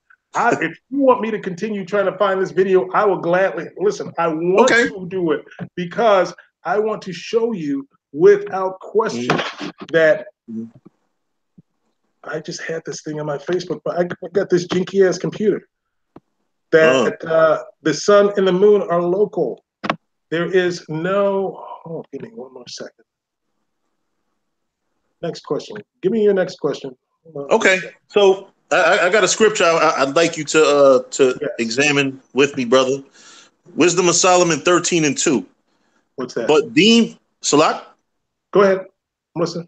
But deem with either fire or wind or the swift air or the circle of the stars or the violent water or the lights of heavens to be the gods which govern the world. Now, again, going back to your ball, your argument about what's a ball and what's a circle.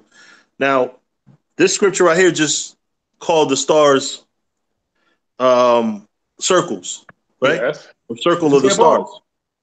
Sorry? It didn't say a ball. Not a ball. Okay, great. Beautiful. So what's your point? But if you look on a telescope and you look at the stars, they're all round. So they are balls. Are they not? No. Again, you. So we're looking at a flat, round thing. So the Earth is flat and round like this, but the stars are flat and round like this. What does first of all, the Bible? You know that the stars in the Bible are angels. That's what the Bible says. Stars are angels. All right. So all stars in the Bible are angels, brother. That's what the Bible calls all of them.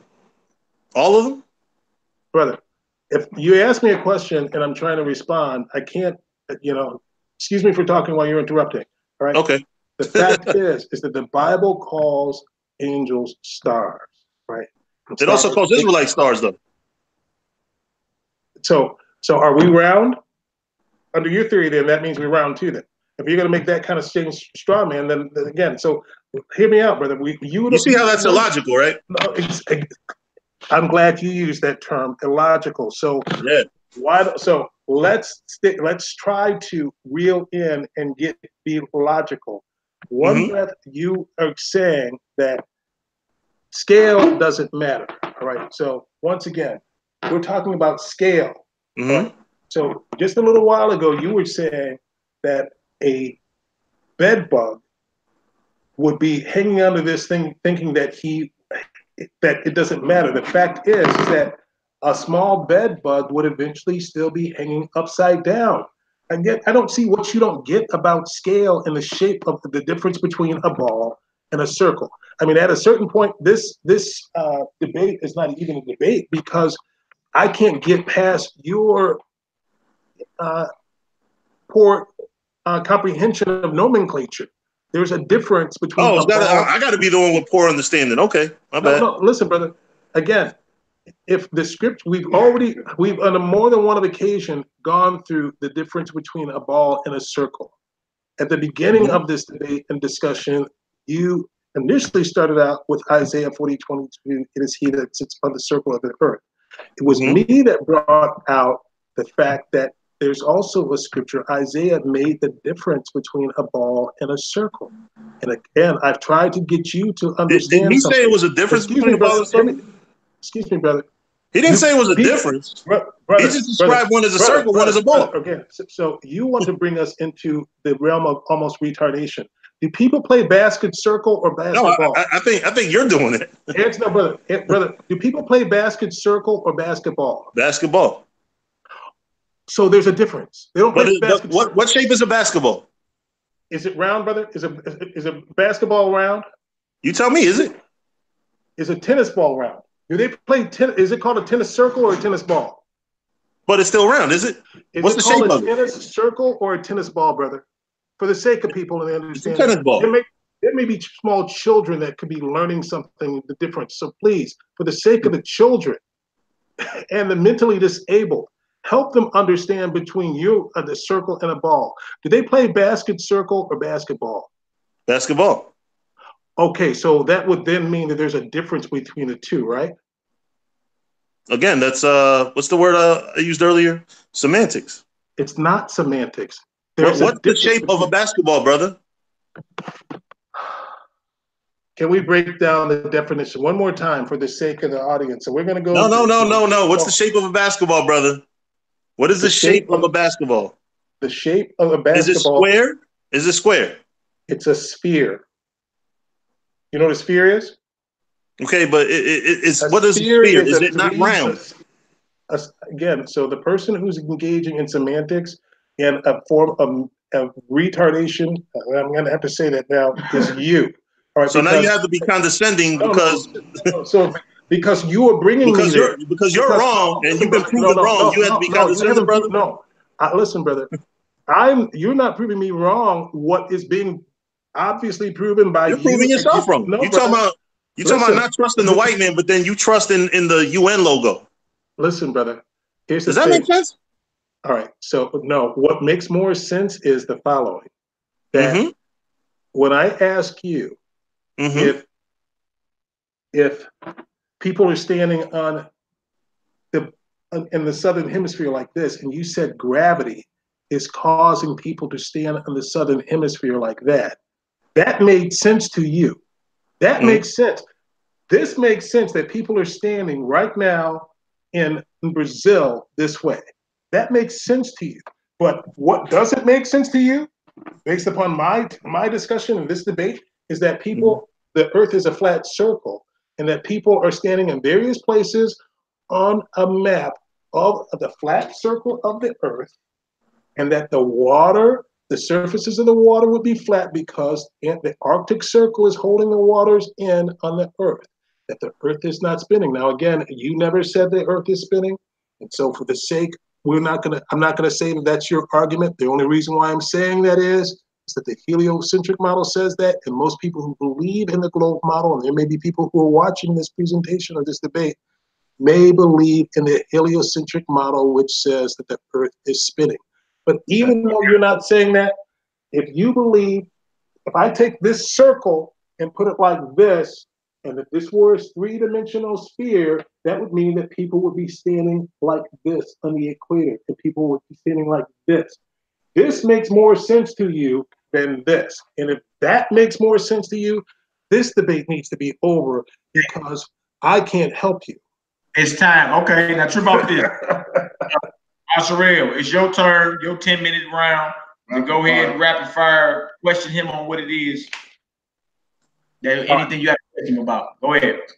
All right, so brother, I need you to once again, please, because you've asked me a number of questions about the earth in terms of it being round, or you've been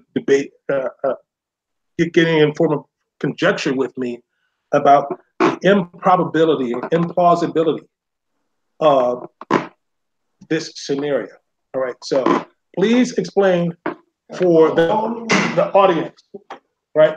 Please explain to the audience how water sticks to the side of a ball. Because we know, in fact, Malachi, can you do me a favor? Can you screen share the picture of the image of an earth for me, please, for the sake of the audience, so we can all get a visual? You said what you want me to screen share, brother? Image of the earth. Image of the earth. All right. Picture of the earth.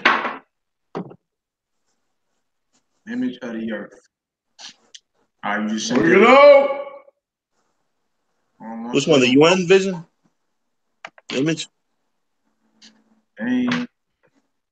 All right, this is what I got from you. It's not on that. Please be ready to broadcast. It's the other situation you sent me with 11 attachments on it.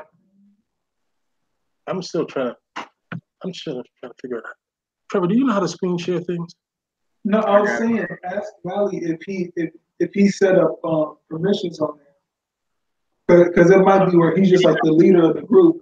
My son was saying, do you have your permission set up that the screen sharing is able, that I'm able to do that, Malachi? Yeah, we was doing it. Me and you was doing it earlier. We were doing it earlier. Yeah. All right, now check that out. That's the image you got. You see that? All right. So on that ball, because you say that the earth is a ball. All right. Mm-hmm. Now, under the image that Malachi has shown right now, are you looking at the image, brother? Yeah, that's all right.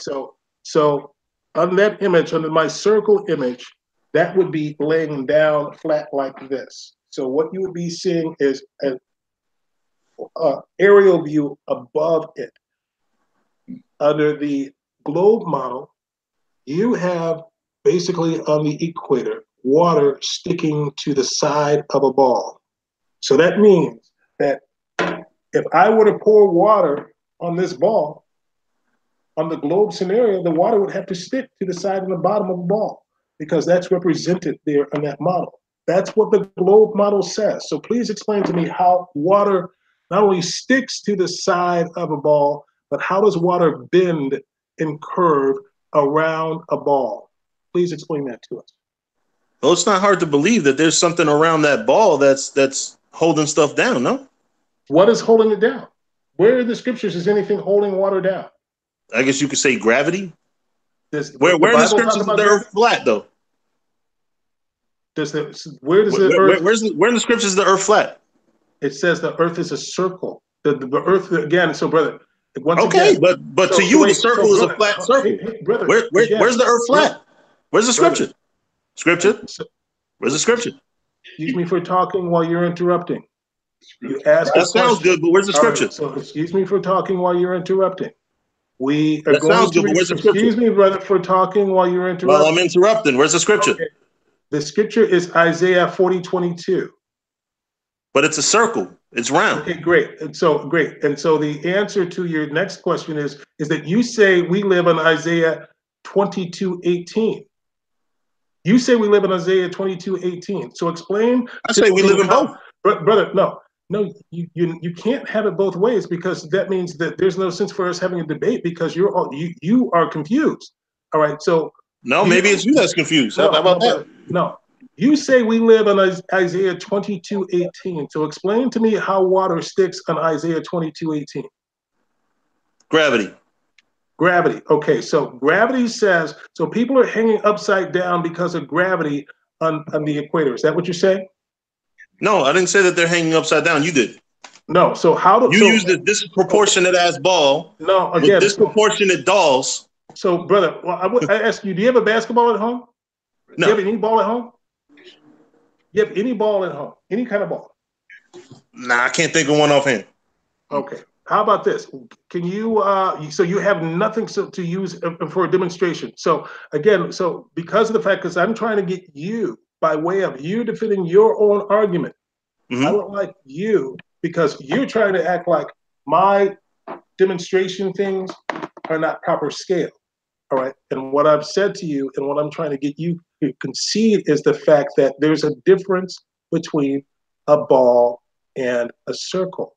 And if you are not willing to concede the fact that a sphere or a ball is 3-dimensional and a circle is 2-dimensional, a circle can be a flat disc, but it's not a ball, then it doesn't make sense for us to have this discussion, because you, in one breath, say that you came to debate, you came to defend this, but when I'm asking you specific things about this, which you say you believe in, I'm not defending the balloon, brother. I'm defending the earth. Okay, so brother, so again, this is what I'm talking about. So now you want to relegate us into well, you don't believe in gravity, so I mean, okay. So if you don't believe in gravity, then how do you explain this? I'm going to ask you. How do you explain this?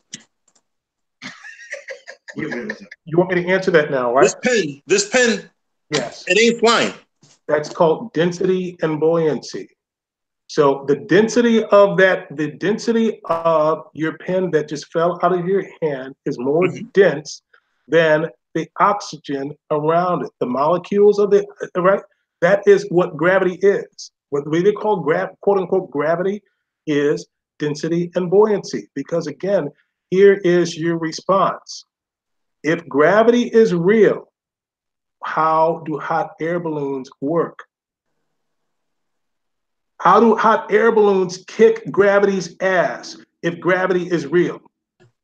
You've seen a hot air balloon before, haven't you? Yeah. Okay, great. So, I don't know the science between how the hot air makes it rise, but wait. So the thing is that look, this falling too. Exactly, right? Paper. My remote control, everything falls. So are you saying that you know that there are things called magnets, correct? Yeah. All right. So are you suggesting that the Earth has a magnetic quality to it? No, I didn't say that. Okay. So I'm asking you questions. Does the Earth have a magnetic force to it? I don't know. I don't think so. I wouldn't say so. Yes or no? Does the Earth have a magnetic force? No. Okay, great. So then on a ball, are people standing like this? You say that people, again, this is what you're defending. There is no way. That's why I'm asking you to get a ball. Well, that's where we get into the proportionate thing. Once again, brother, it doesn't matter what size a ball is. As long as it's 3-dimensional, it's going to have to go around the shape of a ball. That's why I want you to get a ball. How about this, brother? Do me a favor. Take your fingers and go around your head. Do like this, brother. Do like this. You're not gonna have me looking stupid, brother. No, brother. Do like this. Do like this. You ain't gonna have me on this video looking stupid. Pretend like your you fingers can go right ahead and do that if you want your head. Because let me just see something. Are my fingers right now standing up like a normal human being right now? And if I were to take my fingers and walk around the side of my head, isn't it like this now? So that was what would happen on a ball if we lived on a ball. Wait, if I had my fingers like this, that would be representative of the southern hemisphere, right? You can't compare. And if I decided if I could walk around my big dome head, you said it, not me. Like that, right? Exactly. So let's again, because I'm trying to deal with your very elementary argument, and I'm asking you to defend your position. You said you were prepared to defend this thing, and every question I'm asking you about this, you're running from, and then you've engaged. I didn't run from anything. I answered all your questions, brother. No, you're not answering me. So again, you still have yet to answer Wisdom of Solomon 13:2. I answered your Wisdom of Solomon because again, the Wisdom of Solomon said you made up something about the size of the sun.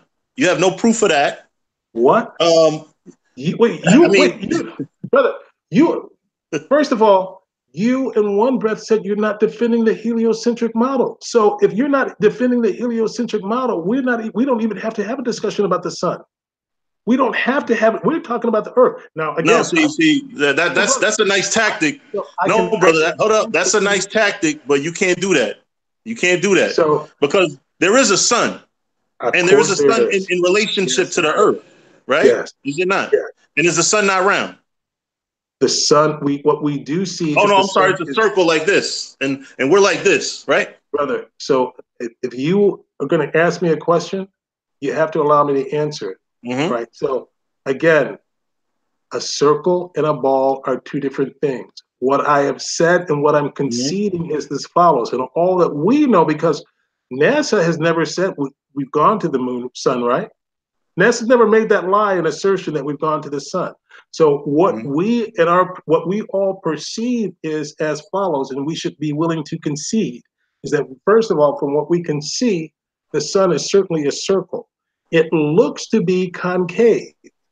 That's what it looks to be. But since we've never gone to the sun, that's the most that I can argue, is that the sun definitely looks round and it looks concave. I can definitely tell the moon is concave, but of course the sun is so bright, we really can't even tell if it's even concave, right?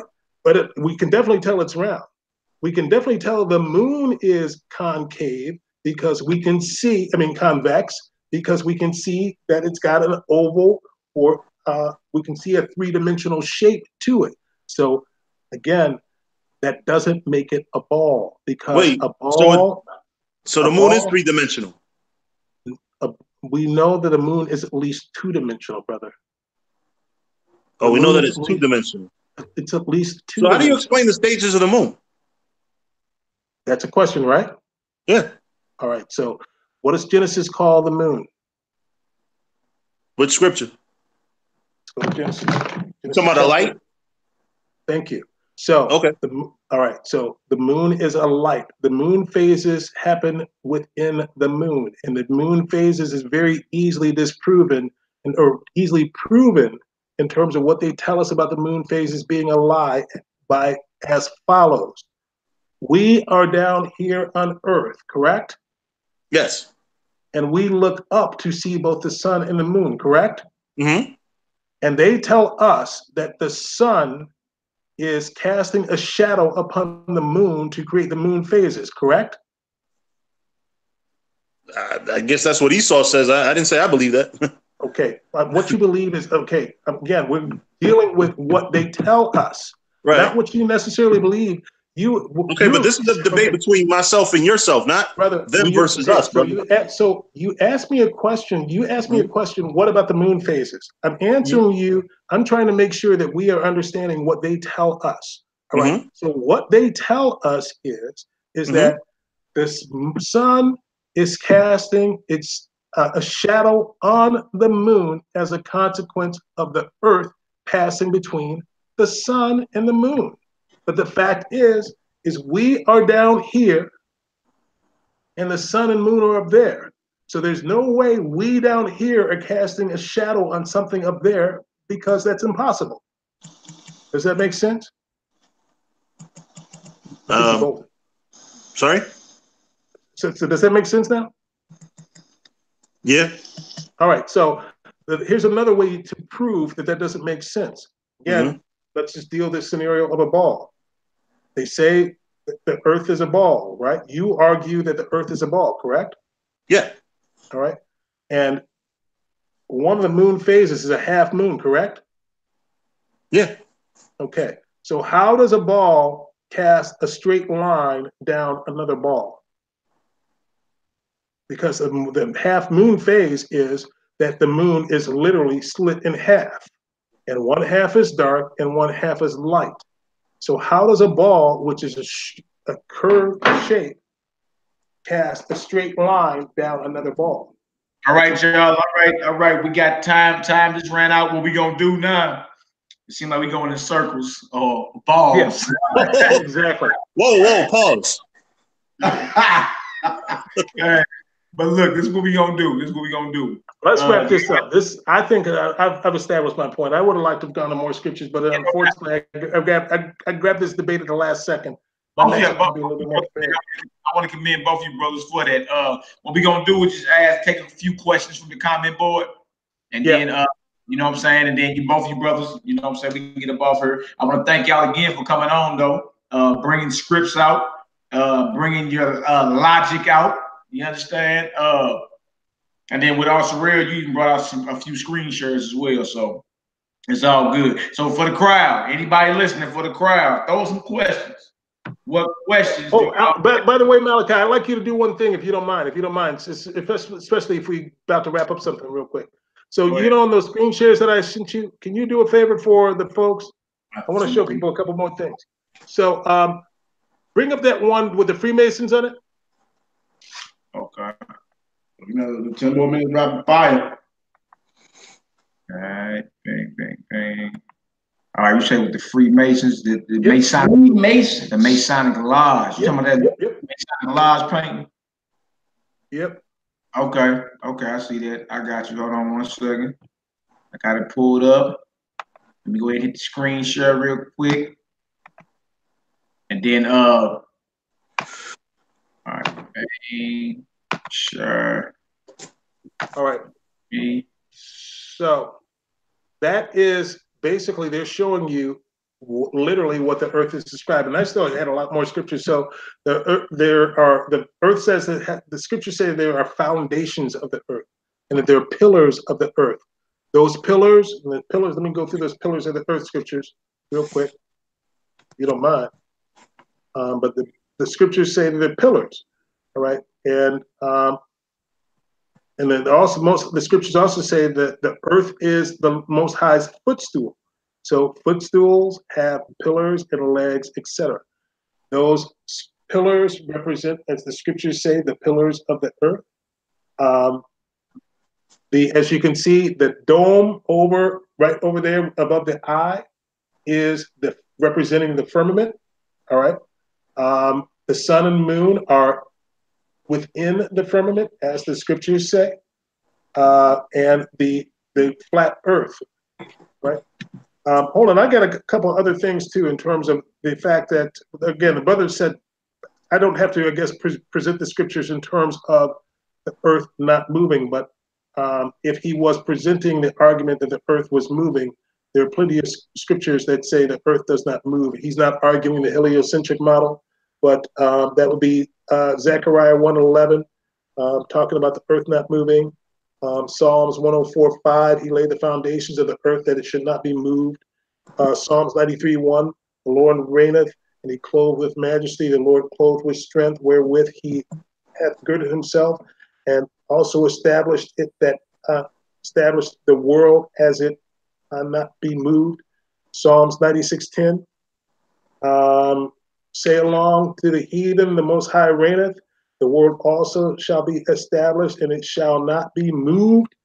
1 Chronicles 16:30, fear before him all the earth, that all the world shall be stable, that it be not moved.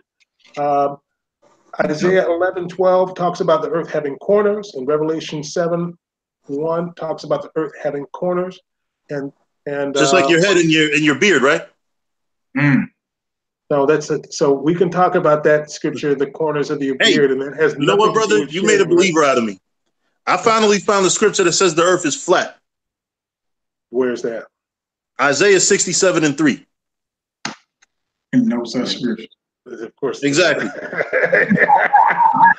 Guess what the earth, what it does say? Guess what it says? It says it's a circle. And guess what it doesn't say it is?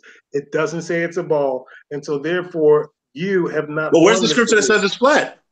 Right. Listen, where's the scripture that says the earth flat? What it doesn't say is that it's a ball. And so therefore, if the earth is not a circle, I mean, if the earth is not a ball, and they're told us that we live in a ball, then I mean, again, I'm conceding the fact that there are hills and valleys. So what about if the flat earthers become a majority and then all of a sudden they're teaching in school. So you can't just say because they say it. Because I'm holding up how many fingers on my right hand? What's that? You're holding One up finger, right? You're holding up one finger, but you still got 5 fingers in your hand. I don't know what debate you. How many I'm holding up though? You're holding up one. Okay, how many fingers am I holding up on my left hand?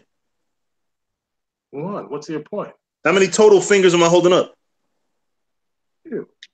All right. Does the white man not say 1 + 1 = 2? Oh my goodness. Is that wrong? Brother, so can we have a logical conversation? That is logical. I mean, brother, no, what I'm saying is this. What I'm saying, brother, so the thing is that with all due respect, man. You want to talk about logical, brother, but you're holding up a balloon and you're putting big ass dolls on it. That's not logical. We're going back to the balloon. You're telling me that Antarctica surrounds the whole planet. No, that's not logical. So listen. But what is logical to you is that people are standing on the equator upside in the southern hemisphere upside down. That makes a lot more sense to you. No, what I'm saying is that people are standing right side up wherever they're at. In a round Earth model. Even if they're in Chile, they are and that there's gravity. Because of gravity. Okay. And that makes sense to you. And yeah. So once just again, like if I hold this piece of paper up here and I drop it, it's going to fall down, right? Okay. And how often does your friend Mr. Stuffalopicus come by? Who's that?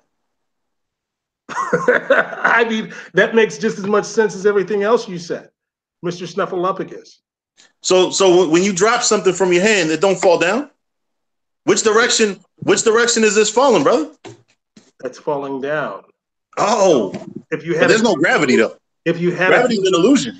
If you had a helium balloon, would it fall? A helium balloon, no, because there's something about helium that makes it rise. Would you like to know what it is? What is it? That helium is lighter than oxygen. Ah, that's cool. All right. So because again, so what the formula for what is the argument for gravity is density and buoyancy. The more dense and more buoyant something is determines if it's going to float or fall. Gravity is that is something that gravity is a god for people. Gravity is this word that people use to explain the illogical and retarded. So gravity is the excuse that people use for water sticking to the side of a ball. Gravity is the thing that whenever nobody can ever explain anything, they always say gravity. Because again, the only way water is curving right now on this is that it's being contained in this ball, this thing right here. That's the only way water is bending. But guess what? The surface outside of that is flat. So in your thinking, something is called, because you believe in the ball model, that there's something around the earth that's causing water to bend. But of course, oceans, there's nothing on top of an ocean that causes the water to bend, because then this boats would be on top of something. So this whole thing makes sense to you. So explain the drone. How does a drone fly? How does a drone fly? A drone. A drone flies because of, you're talking about an airplane drone? Like any drone. Like, even one of those you buy of Groupon. How do those fly? Those fly based upon the propellers going against the lift and stuff like that. That's a mechanical thing. So somehow it shoots wind downwards. Of course, because of the propellers are creating lift as a consequence of the propellers spinning. It creates lift. But guess what? If the propellers, guess what? Guess what, brother? If the propellers turn the opposite direction, it would stick to the ground. Isn't that true? Absolutely. Okay, great. So what's your next question? So if you take a drone, right? Let's say the maximum capacity that this drone can fly is 10 feet. And you go on and you have it go up a hill. Now the hill by itself, let's say the hill goes up as high as 50 feet. 50 feet. So now you can say that this drone that's only capable of going up 10 feet is now up 60 feet if it's on top of a 50-foot hill, no? I don't know what you're talking about, and that doesn't have anything to do with this discussion, brother. It does. You know what it is. No, brother. No, brother. I'm gonna say my last piece because honestly, okay, it's turning into a fruitless debate, and it is. I mean, because unfortunately, what we about to do? Sure about this, y'all. What we about to do? We about to go ahead and take some questions from the actual audience. Right. As they're listening. All right. They're all asleep. Y'all stick around. That's 136 viewers. They watch. Yeah, they watching. So look, where y'all got questions? Where y'all questions at?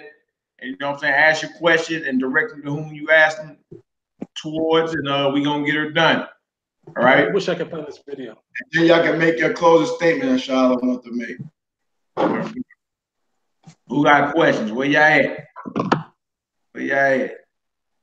Who got questions? No, y'all got questions. Bless up. Okay. Told you they fell asleep. Yeah, here we go. Ryan Chapman. I asked him, is it possible to take a non-stop flight from Australia to Hawaii without refueling? That's for both of y'all. Australia to Hawaii. No, I'm sorry. Excuse me. Hold on for a second. I'll show you. There are many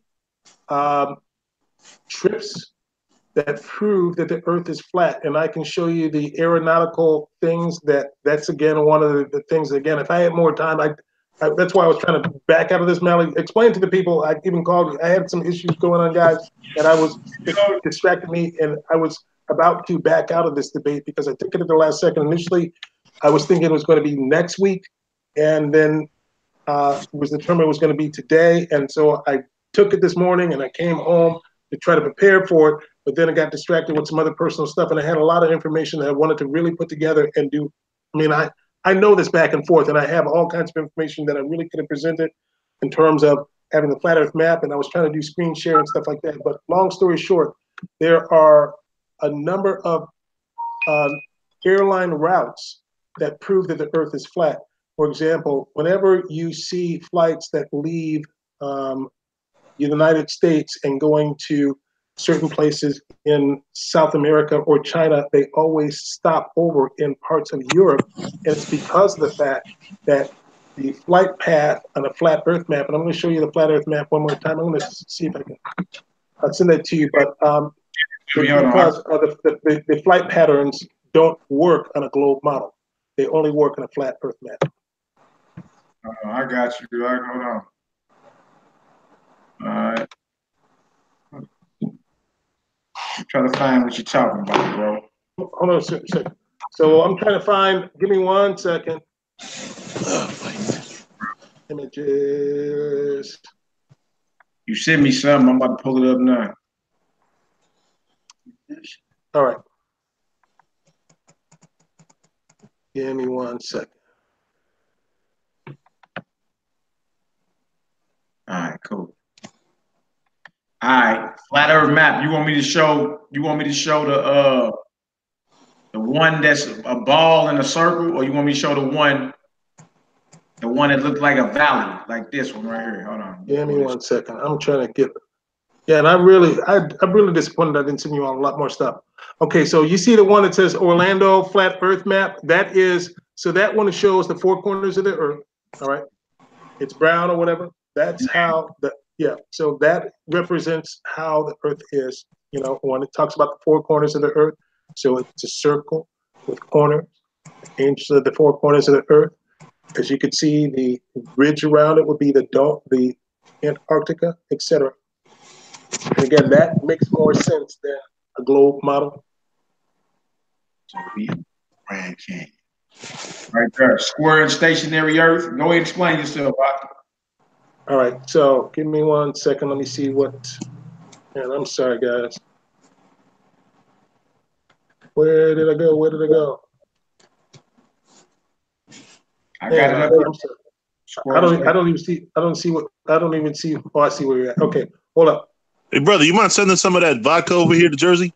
Yeah. All right. Yeah. So that, as we can see there, so I mean, the scriptures talk about that there are angels standing at the corners of the earth. All right. So as you can see, that represents the scripture said that there are ends of the earth, that there's corners of the earth.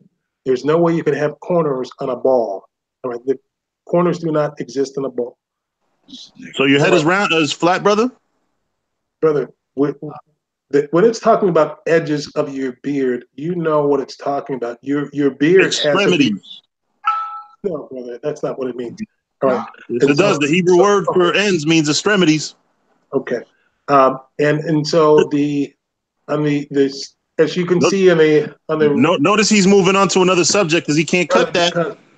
Because you can't cut that, brother. You know what?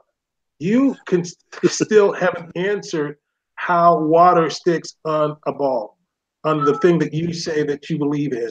You can't answer that. And you, again, when I presented the video, some kind of demonstration to show it, you argue the scale, right? And you keep on saying, no matter what scale I use, that you argue it, but you don't have any visual references for it.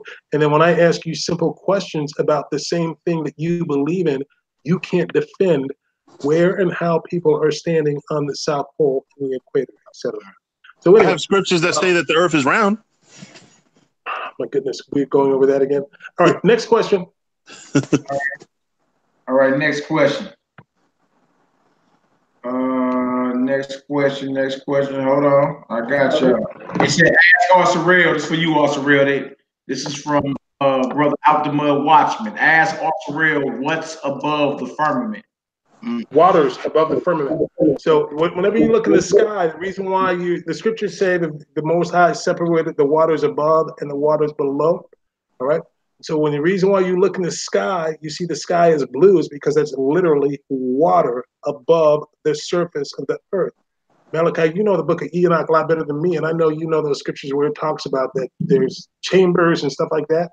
But that's literal waters. In fact, even in Genesis, when the Most High brought the flood, it says He opened up the windows of the heavens. All right. So there's obviously waters above the earth, and when the floods came, Most High opened the windows of the heaven and let the waters come down from above. And also, so how are those waters sticking? The waters are because the firmament is above the earth. There's a dome above the earth called the firmament. And so also under I was just about to say something. Hit me with his his question. Why do I gotta be retarded, man? Why you gotta put me down for, brother? I apologize, brother. The question stupefied me. So, but I hope that, brother, I answered the brother's question. So there are waters above the earth. And no, my other thing was other proof in terms of the moon. Or here's another interesting thing. Next time in the daytime, and you see a moon in a moon phase, like a half moon or a quarter moon or a crescent moon, in the daytime, notice that you see the same blue as in that moon phase as around it, which proves that the moon is actually porous. All right, because what you're seeing is the same blue of the sky. So the moon is not something that they can land on. It's a light. It's obviously porous, and that's why even when the moon phases occur, that in the daytime you see the blackness of the sky in whatever moon phase. And the same as happens in the daytime. When it's daytime and the sky is crystal blue, you see the same blue that's behind the moon is shining through the moon because the moon is porous. And the moon phases happen within the moon, not happening outside of it. Okay, the op that asked about the nonstop flight, Raheem Chapman, he said, can you just answer my question? He talking to you, Arsurel. He said he's talking about a nonstop flight from Melbourne, Australia to Hawaii. Let me just see something.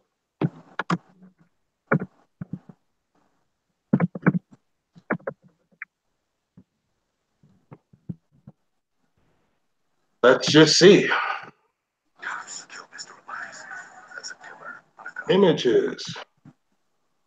Uh-oh. I gotta look at it because I can't look at it on a globe model. I have to look at it in a flat earth to make sure that I'm making it. I don't want to, unlike you, I just don't want to say anything that comes to my head. All right. I want to make I didn't say anything that came to my head. Okay. Non-stop flight from Melbourne to where?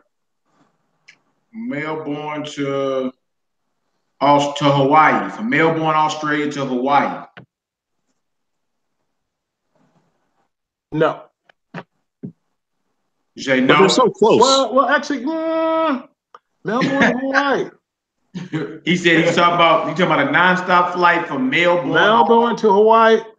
I don't see that being possible. That would be a very, very difficult flight. No, I don't see that being possible.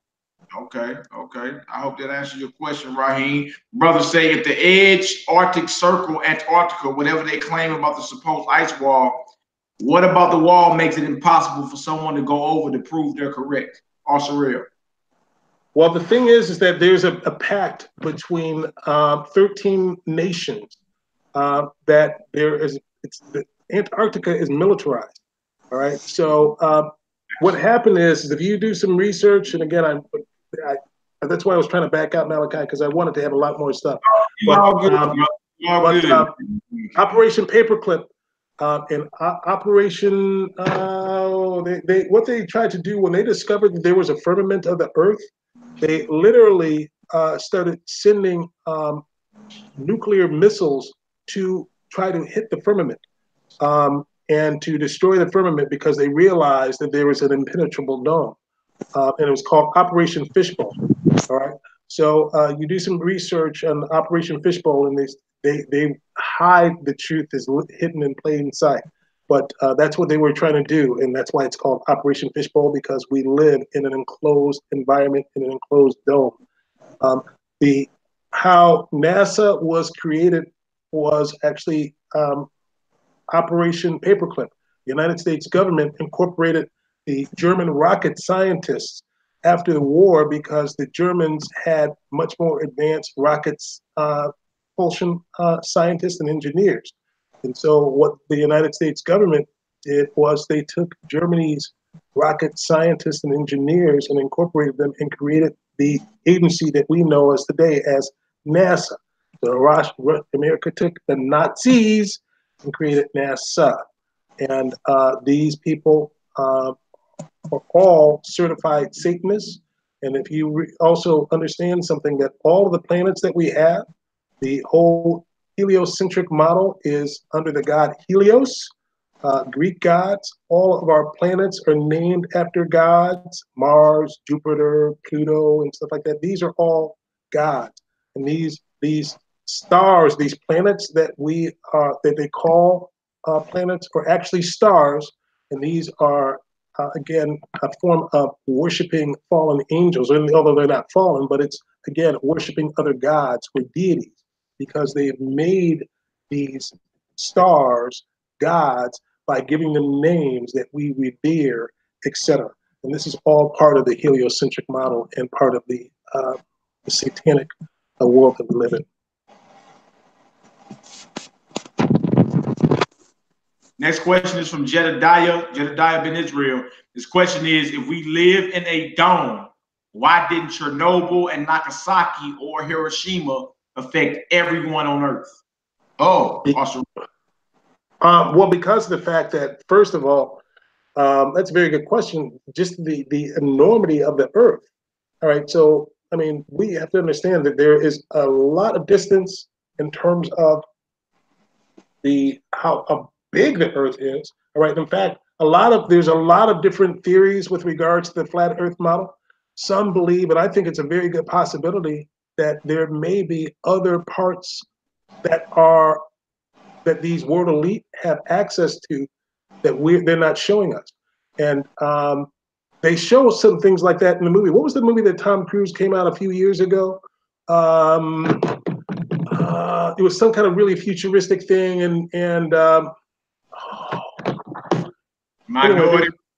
I think I know what you're talking about. It was a real cool spaceship in this thing or whatever, right? But anyway, in this particular film, that's what they were representing. They were showing that there was basically other land outside of the thing.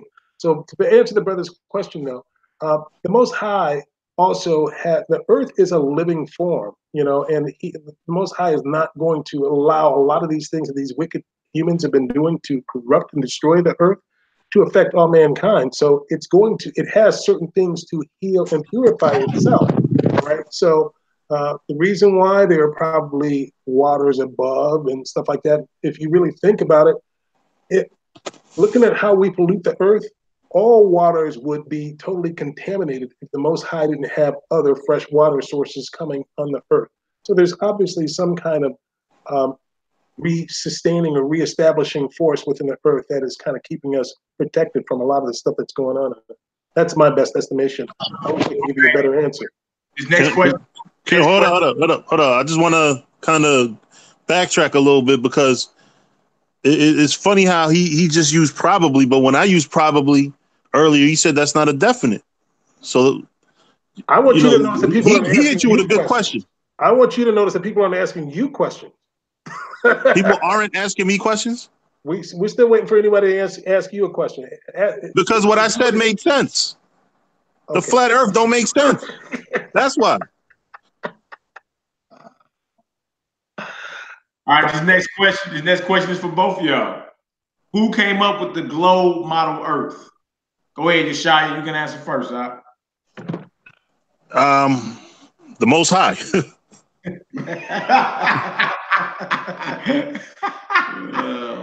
When he created it.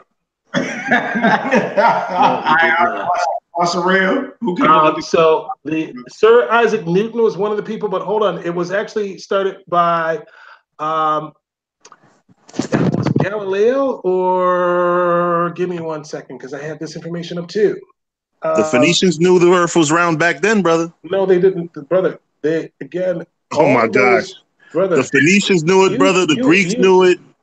No, they didn't. Again, so listen. The Greeks are booty bandits. All right. So again, but the fact is that hold on, I had this information up earlier. So because they're faggots, they can't know the earth is round? No, brother. Hey, man. I can't even. So there's no gay flat earthers? Next question. I can't even deal with this guy, man. Hey, man, y'all crazy, man. Hey, y'all crazy, man. That's what I'm talking about. Hey, we're definitely going to exchange numbers. I'm going to work with this Hebrew and get his money. Yeah, hey, that's what I want y'all to do too, man. Y'all change. Keep this going. Hey, I wish, and I really feel that I want to tell everybody that, first of all, I'm really glad to have done this, and I wish I had more time because, honestly, I've researched this stuff, and if I had enough time to have really put together the presentation that I wanted to, I would have been able to get a lot more visual demonstrations, et cetera, et cetera. Because the brother was not necessarily arguing the heliocentric model, then I didn't have to deal with that, et cetera. But that's a good excuse for being unprepared, brother. Listen, the person who gave more information. How many Malachi? How many scriptures? Who brought the most scriptures? Hey, look, you actually brought the most scriptures. Who, me? Yeah, you. Also. Okay, and who used visual representations? You did. Okay, which were totally disproportionate. To you. The next question.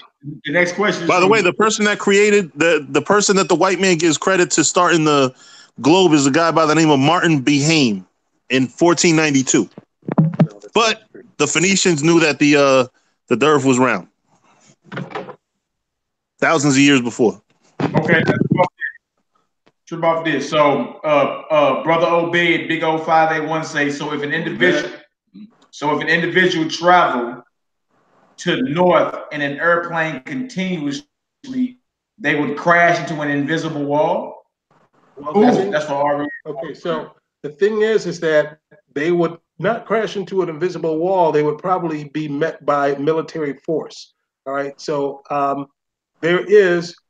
I'm going to show you real quick, and I can easily get that information. I can screen share that or tell you the loop. Give me 1 second. He's asking you a hypothetical question, brother. Ignore the military force. Brother, so let me answer his question. I don't need you because they're not asking you questions. Because you make no sense. No, they're not asking you any questions because they know you don't have any answers. So anyway, the thing is that there is, if you could go to the end of the earth, or to the edge of the earth, you would again be met with military force. Now, there's a movie that came out a few years ago called The Truman Show, right? And The Truman Show, they kind of tongue in cheek make a lot of fun of the flat Earth model, et cetera, because what they show is when Truman gets to the edge and he's doing all that stuff to the wall, it's because there is a wall on the edge of the earth that you can't get out. The whole Truman thing is that Truman believed the world that he lived in that was told to him. So because of the fact we believe the world based upon the information that we're given, and Truman didn't know in that movie that everything around him was staged, everything was controlled or whatever. But that movie showed they were talking about the earth being flat, that there's the earth is enclosed. Truman even talked about, he jokingly said, it's just nothing but a 2,000-foot wall of ice, and that's never stopped me. So again, these movies make fun of the shape and the earth, and they leave the truth in plain sight on a regular basis. There is a commercial, Malachi, if I can send you a link, there's a commercial called apartments.com on YouTube. And although you can't see the audio, I'll send this thing to you right now. And they show you again, this is, they always leave the truth in plain sight. And people just don't pay attention to what they're sharing. But hold on, I'll send this to you real quick. And people may not, it's a real short commercial. But when I first saw this, I laughed my ass off because it's showing you the firmament, the sun and the moon within the firmament, everything enclosed, et cetera, et cetera. It's a 50, give me 1 second, here it comes. Give me 1 second. Right here, this is for the Akishaya from Matt Scott. He says, so you trust the Greek that says it's round. He says, show me any Phoenician globe that was created by them. That's for Yeshaya. I don't have a Phoenician globe, but I have read books that said that the Phoenicians knew that the earth was round because they sailed. Anybody that sailed, if you read history on them, they know that the earth is round. So, brother, you know what? I'm sorry. And as far as the Greeks, I didn't only mention the Greeks. Also, the Carthaginians, they knew the earth was round. Of course, way later on, Columbus found out the earth was round. But again, I asked the question because the brother said the Greeks were booty bandits. So nobody that believes the flat earth is gay? Malachi, did you see that? I just sent you a text of that. Did you get that text in the chat? Is it a text in the chat or you emailed it? In the chat of the Google Hangout. Okay, hold on. See.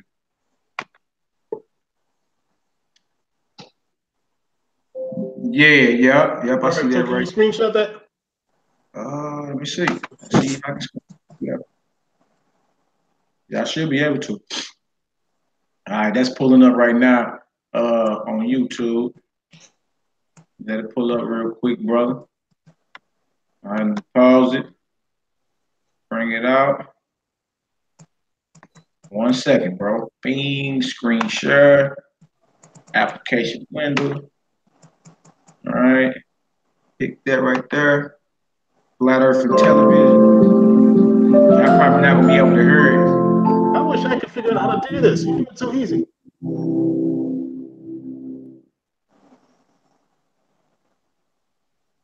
No, shit.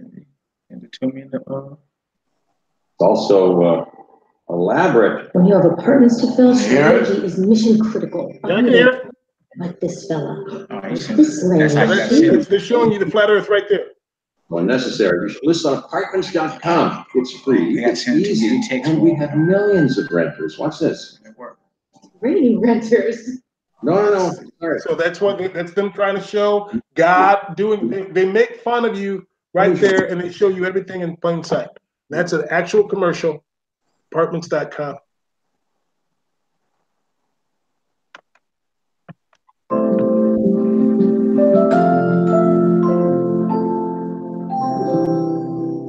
Let's do it again.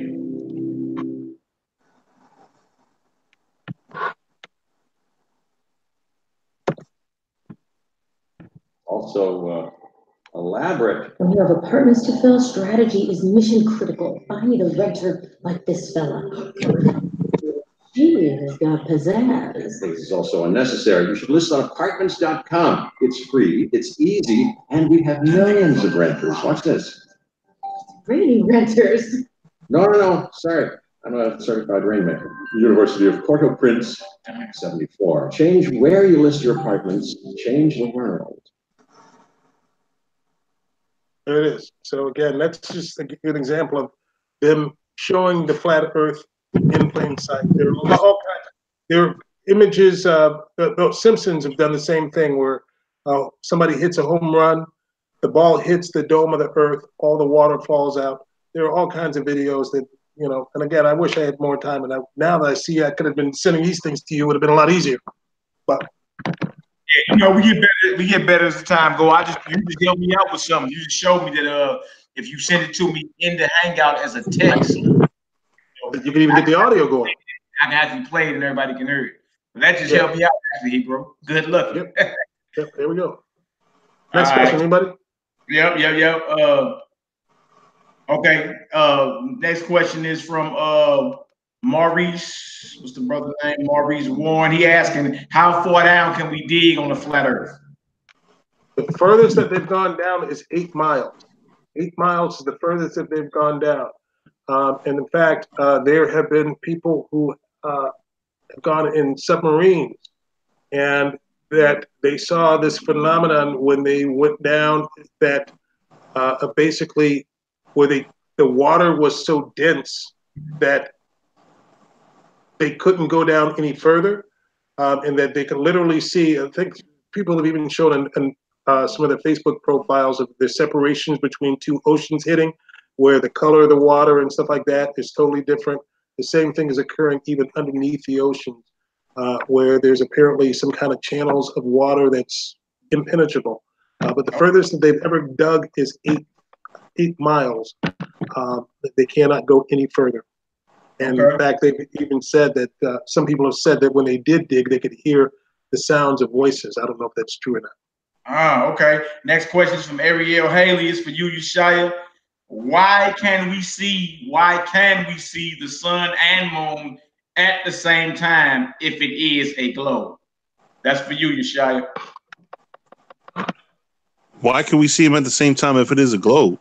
Yeah, that's the question from Ariel Haley. I mean, they could be in the sky at the same time. I mean, I don't see how that proves or disproves anything. Okay.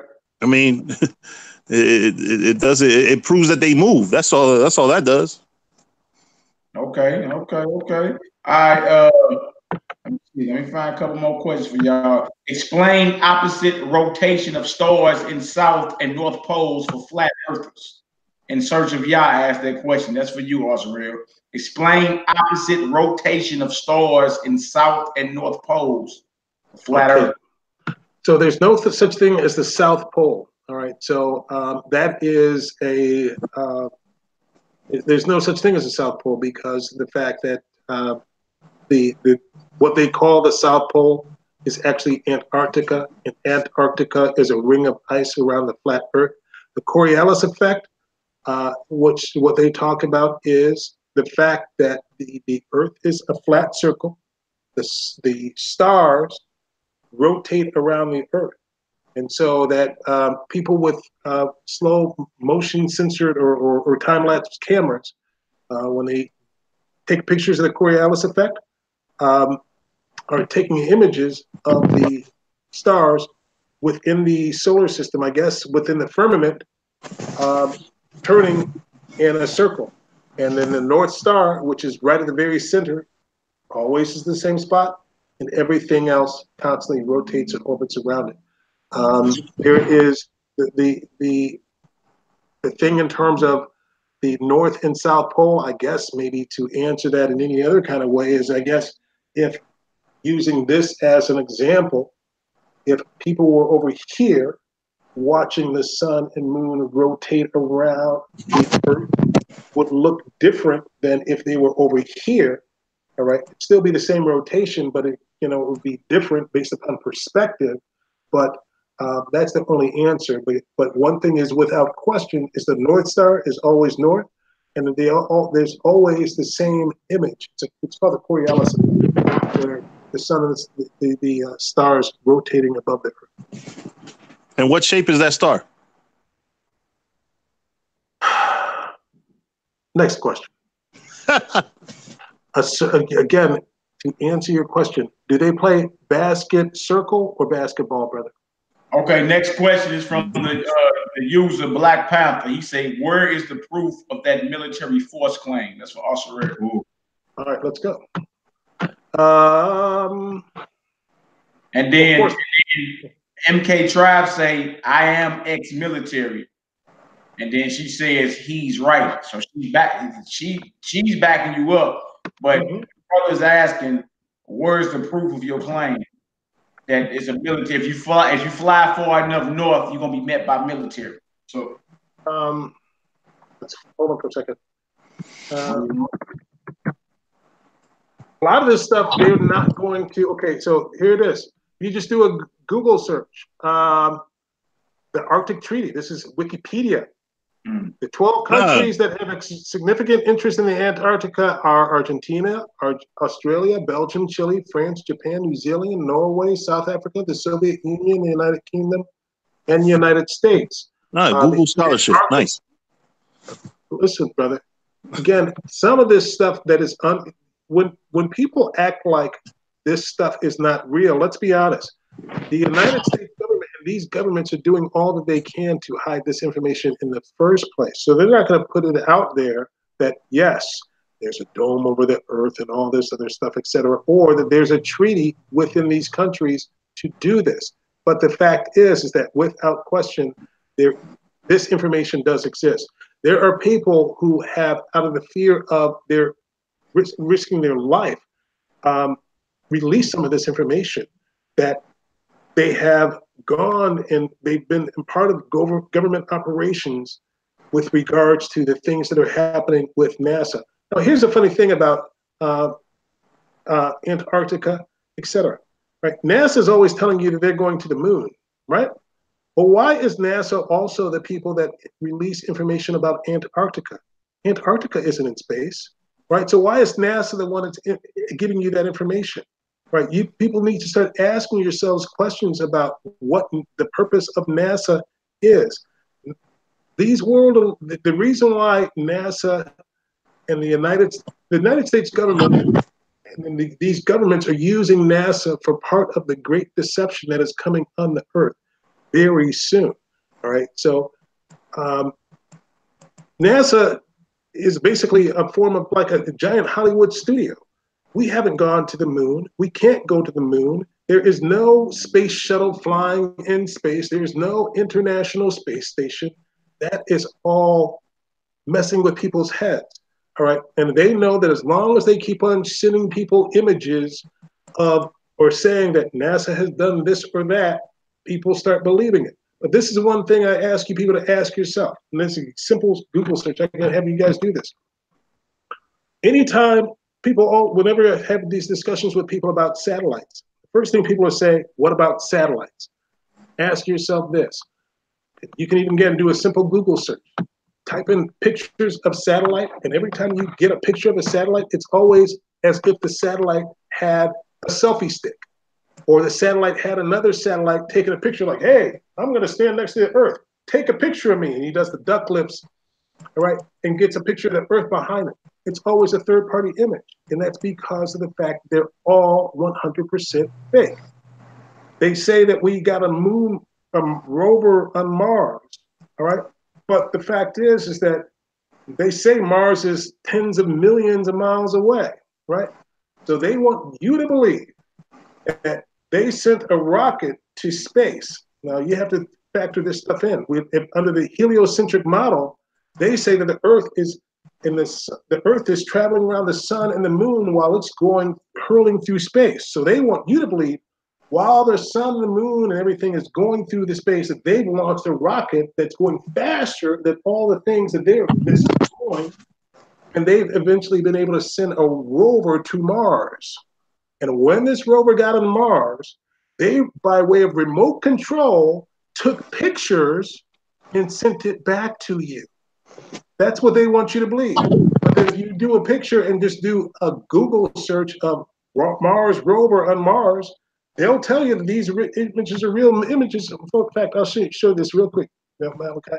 But it's always the same thing. It's as if the Mars rover had a selfie stick and the Mars rover had a buddy taking a picture of himself and it's sending back to you. It's an absolute impossibility. We can't get a cell phone signal in the suburbs, but they want you to believe that they're controlling something by way of remote control tens of millions of miles away. That doesn't work. That's impossible. All right, last question. Last question from Aquashins. It says, ask the sphere Earth guy, talking about Yeshaya. Ask Yeshaya to break down 1 Ezra 4 and 34 in the Apocrypha. 1 Ezra 4 and 34. That's for you, Ak. Last question, and then y'all got y'all closing arguments, and we're gonna get on the bottom. Let's see. 1 Ezra 4:34. Khan, Ak. 1 Ezra 4:34. All right, let's see. Oh, let me use another app. Give me 1 second.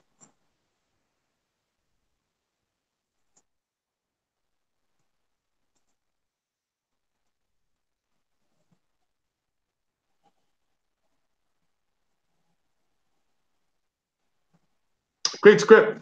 O ye men, are not women strong? Great is the earth. High is the heaven, swift is the sun in his course. For he compasseth the heavens round about, and fetch his course again to his own place in one day. Okay, it's kind of self-explanatory. O ye men, are women not strong? Great is the earth, high is the heaven, swift is the sun in his course, so the sun moves. For he compasseth the heavens.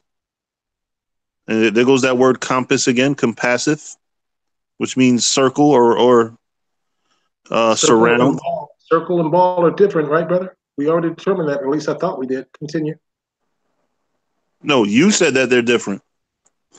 A circle is still round. But anyway, the heavens round about. Oh my goodness. Okay, I don't get what's the issue with that scripture. All right, so I don't know. He just asked me to ask you that. He was asking if you could break it down. the breakdown of that scripture. If I'm breaking it down, hold on a second. Let me just say that. That sounds like that the earth is circling around, as I've said, the flat earth. So that's why it says it's circled around. This brother can't figure out that there's to circumnavigate something doesn't mean this. Circumnavigate means this. Circumference, so when it says compassive, that's what it's talking about. It's not talking about that. But compass doesn't work this way, right, brother? Compass doesn't work that way. Right? You look at a compass, is a compass, you looking at a compass, is it going that way? No. Compass, you look down upon it, and it goes that way. Okay. Well, look, both of y'all brothers give y'all last little closing arguments, and we're going to get on about here again. I want to thank y'all for coming on. For the most part, it was cordial. You know, it's a few, you know how we get as Israel, a few jokes here and there. Yeah. But I want to thank you brothers for taking this thing up at the last minute. And, you know, I believe we actually conducted ourselves well. It was fun. Conscious Israelites, you understand, in this thing. We didn't act like, you know what I'm saying, niggas in the streets. No, well, this was a lot of fun. And this is not a conversation that niggas in the streets would be having. So right. all the most half of that. And, and although my brother and I disagree on a couple of things, it's been a lot of fun. And he is he's a good brother. So different schools of thought. In the end, we sit down talking about the scripture. We could be out shooting dice. We could be out shooting each other. You understand? But in the end, slinging drugs.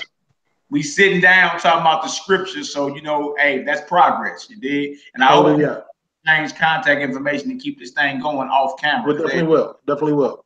And to let me just start out and say, you know, I appreciate the opportunity of doing this, and I wish I could have done better. I would have liked to have prepared a little bit more.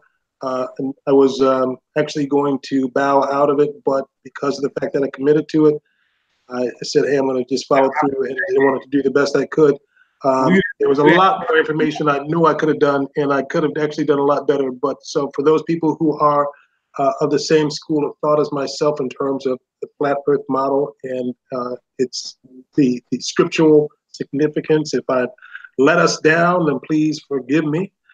But fortunately, my competitor has made things very easy for me. I think that I have presented and established fully by way of scripture that circle, that Isaiah, the prophet Isaiah, made a very keen distinction between ball and circle. And so because of the fact that my brother gracefully seems to want to concede that he doesn't want to accept the fact that Isaiah has made a distinction between a ball and a circle, that in our sports world, that we don't play basket circle. It's not called a tennis circle. Serena Williams doesn't play with a tennis circle. She plays with a tennis ball.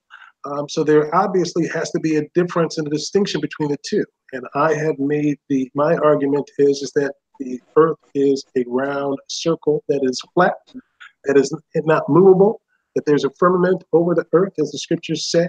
Sun and moon are within that, and that this is all giving glory and honor and praise to our Elohim, the Elohim of Abraham, Isaac, and Jacob. We want to give him thanks and praise for his marvelous creation, and we say to hell with Esau and all of his doctrines with regards to him taking the Most High's creation and in some way twisting it. And that's what the deception that has been going on in the earth is. Unfortunately, mankind has been deceived by way of the Gentiles. And this heliocentric model is truly an attempt and an agenda for us to worship the Most High's creation and not the Most High. This is all a satanic model that we have been indoctrinated.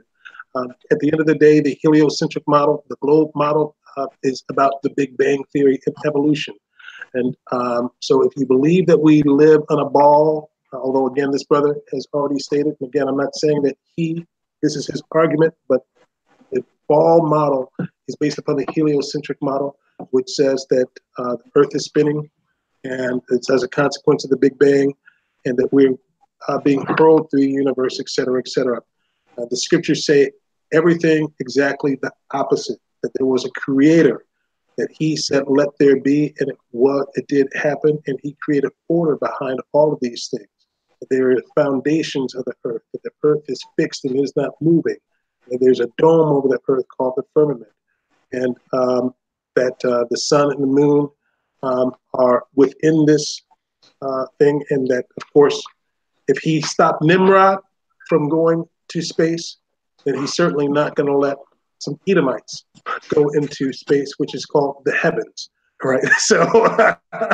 So we give the Most High thanks and praise for him being consistent as he is. And I appreciate you, Malachi, for setting up this platform. I want to give a quick shout out too to your elders, Daniel Solomon, because although I've never been a part of any camp, I appreciate the wisdom of Daniel Solomon and all the great tutelage that he's given you brothers from FTL. You all are some sharp swordsmen. Also, a quick shout out to Elder Jacob and all the people who are doing the best they can to bring out truth and honesty and sincerity around the world. So all praises to Israel. Look forward to seeing all of us in the kingdom. We got to do the best we can to keep these commandments. Oh. No doubt, no doubt. The closing argument for my op is Shia, man. Come on with it, bro. Now, hold on. Let me say something. Hold on. Let me say something, I mean, damn. I'm moderator too, bro. Yeah, but he's next. I know that, but you spoke and the brother spoke. So let me say something about the brother I invited over here. Okay? You know what I'm saying? You invited that brother. I invited this brother. I wanted to say to my brother, and I'm saying this brother ain't my brother, but I know SHALOM for years. House of Israel. You know what I'm saying? New York City. I put a post up. The brother responded at the last minute. You see what I'm saying? He said, yo, he'll go at the debate. He ain't seen nothing from you. Vice versa in the whole nine. So, you know, I just got to let that be clear. You know what I'm saying? The brother ain't know what you talking about. You know what I'm saying? He understand the concept. Everybody know the concept, but he took it at the last minute himself. Okay, he could have been better prepared as well. You see what I'm saying? So I like to thank my brother for taking this challenge. You see what I'm saying? At the last minute, coming in here doing what he do. You know what I'm saying? Good brother, funny brother. You know what I'm saying? We go back. You know what I'm saying? 2010. You see what I'm saying? So all praise and glory to my prince right here, man. And he gonna give his closing argument as well. So I just want to make sure I shout out my brother because I'm camp affiliated. He's camp affiliated. House of Israel, we got next. That's what it is. Now, say what you gotta say, man. No, you going off, man. Go ahead, man. Hey, you know what? Shout out to all y'all brothers, man. Shout out to all y'all. You know, we in this for the same mission, you know, but I did want to say the brother still didn't show me a scripture that said the earth flat. And I do want to point out something funny is that if y'all notice what jersey I'm wearing, if you know Kyrie Irving recently got in trouble for saying the earth flat. Yeah, so that's kind of funny, you know, borderline funny, but you know, just want to say all praises, honor, and glory to Yahweh Bahashim, Yahweh Shah. Much love to all y'all brothers, man. And you know, the whole nation, period. You know, it's all love, you know. All love. We appreciate both of you brothers, man, coming on. And like I said, it was last minute, but we glad information was brought forth and the nation was edified, man. We need to have more dialogues like this. My personal feelings is it ain't salvation. It ain't got nothing to do with It's not salvation. Ain't got nothing to do with commandments of following Messiah. It's people in the comment board, they feeling, some of them feel it is. Somebody created, one God created the flat earth, the other one, we ain't gonna get into that because believing in it or not ain't gonna get you into the kingdom. That's right. So, I want to salute you, brothers. And I said it from the jump. Some people on there like, what does it matter? Why we debate? Because it's a hot topic in Israel. That's why. You feel me? It's all on Facebook, 24/7, Instagram, all that. So let's not act like this is a topic that ain't plaguing Israel. It's a topic that we don't talk about all the time. You feel me? So I appreciate you, brothers, man. Straight up and down. Brothers reached out again. Different schools of thought. Like my Ak Asherel said, it was fun. Salute to my Ak Shia. Been seeing you on the videos for years, going back. So it's good to finally talk to you. Likewise, bro. No doubt, Hebrews. Hey, so until the next time, y'all brothers be safe. Yahweh, the name of his son, Yahweh. When we gonna see you on the debate? You say what? All you gotta do is type in my name, brother. You see me debating for years in the street. Yeah. I saw Mexican slay you, brother. Not copy and paste the light. I saw Wishakar get on you. Don't copy and paste the light, brother. I saw Wishakar get you. Face getting locked up and a whole nine, fighting and a whole nine, brother. You my brother, bro. It's easy to talk behind the copy and paste the light stations. I know that. Hey, but hey, it's different when you out there in them trenches, boy, and guns get I always commend the brother because at least although we come from different schools of thought, this is what I said about Maharkar. He's on the street, he's in the highways and byways, and if he's wrong about the 12, if I'm wrong about the 12, if he's right about the 12 tribes chart, then hallelujah, he's bringing people in. About the 12 tribes, brother. We talking about. But if he's wrong, he bringing in some more servants and handmaids, and I give him thanks and praise for doing that because we're gonna need some servants and handmaids in the kingdom. I appreciate your good work. Hey, if the 12 tribes chart is wrong, then I'm a servant and handmaid. Well, that's all right. Frontliners understand when you out there in the trenches, the guns get pulled. That's right. I'm a Natural Bridge Road. The cat came out there and said, yo, did you knock on my door? Me, because I was teaching. And I knocked on your door, pulled the hammer out. 3 niggas pulled the hammer out here on STL on us. You see what I'm saying? That's Thank the Most High for it. He got angels. He got angels around us. So hallelujah to that. So understand that. That's what we go through when we out there in the front line. Hallelujah. Keep it up. Most High got you though. He said he got angels before you to keep you along the way. That's right. Praise to the Most High for having his angels around us to always have a hedge around us. So we give him thanks and praise. Hallelujah. Very nice. All right, so to the next War Ready Wednesdays. Most High be with us all. Every word is war. And you don't need CNN to know it's war outside, man. Most High be with us all. Bless you all. Shalom. Shalom. Shalom. Shalom.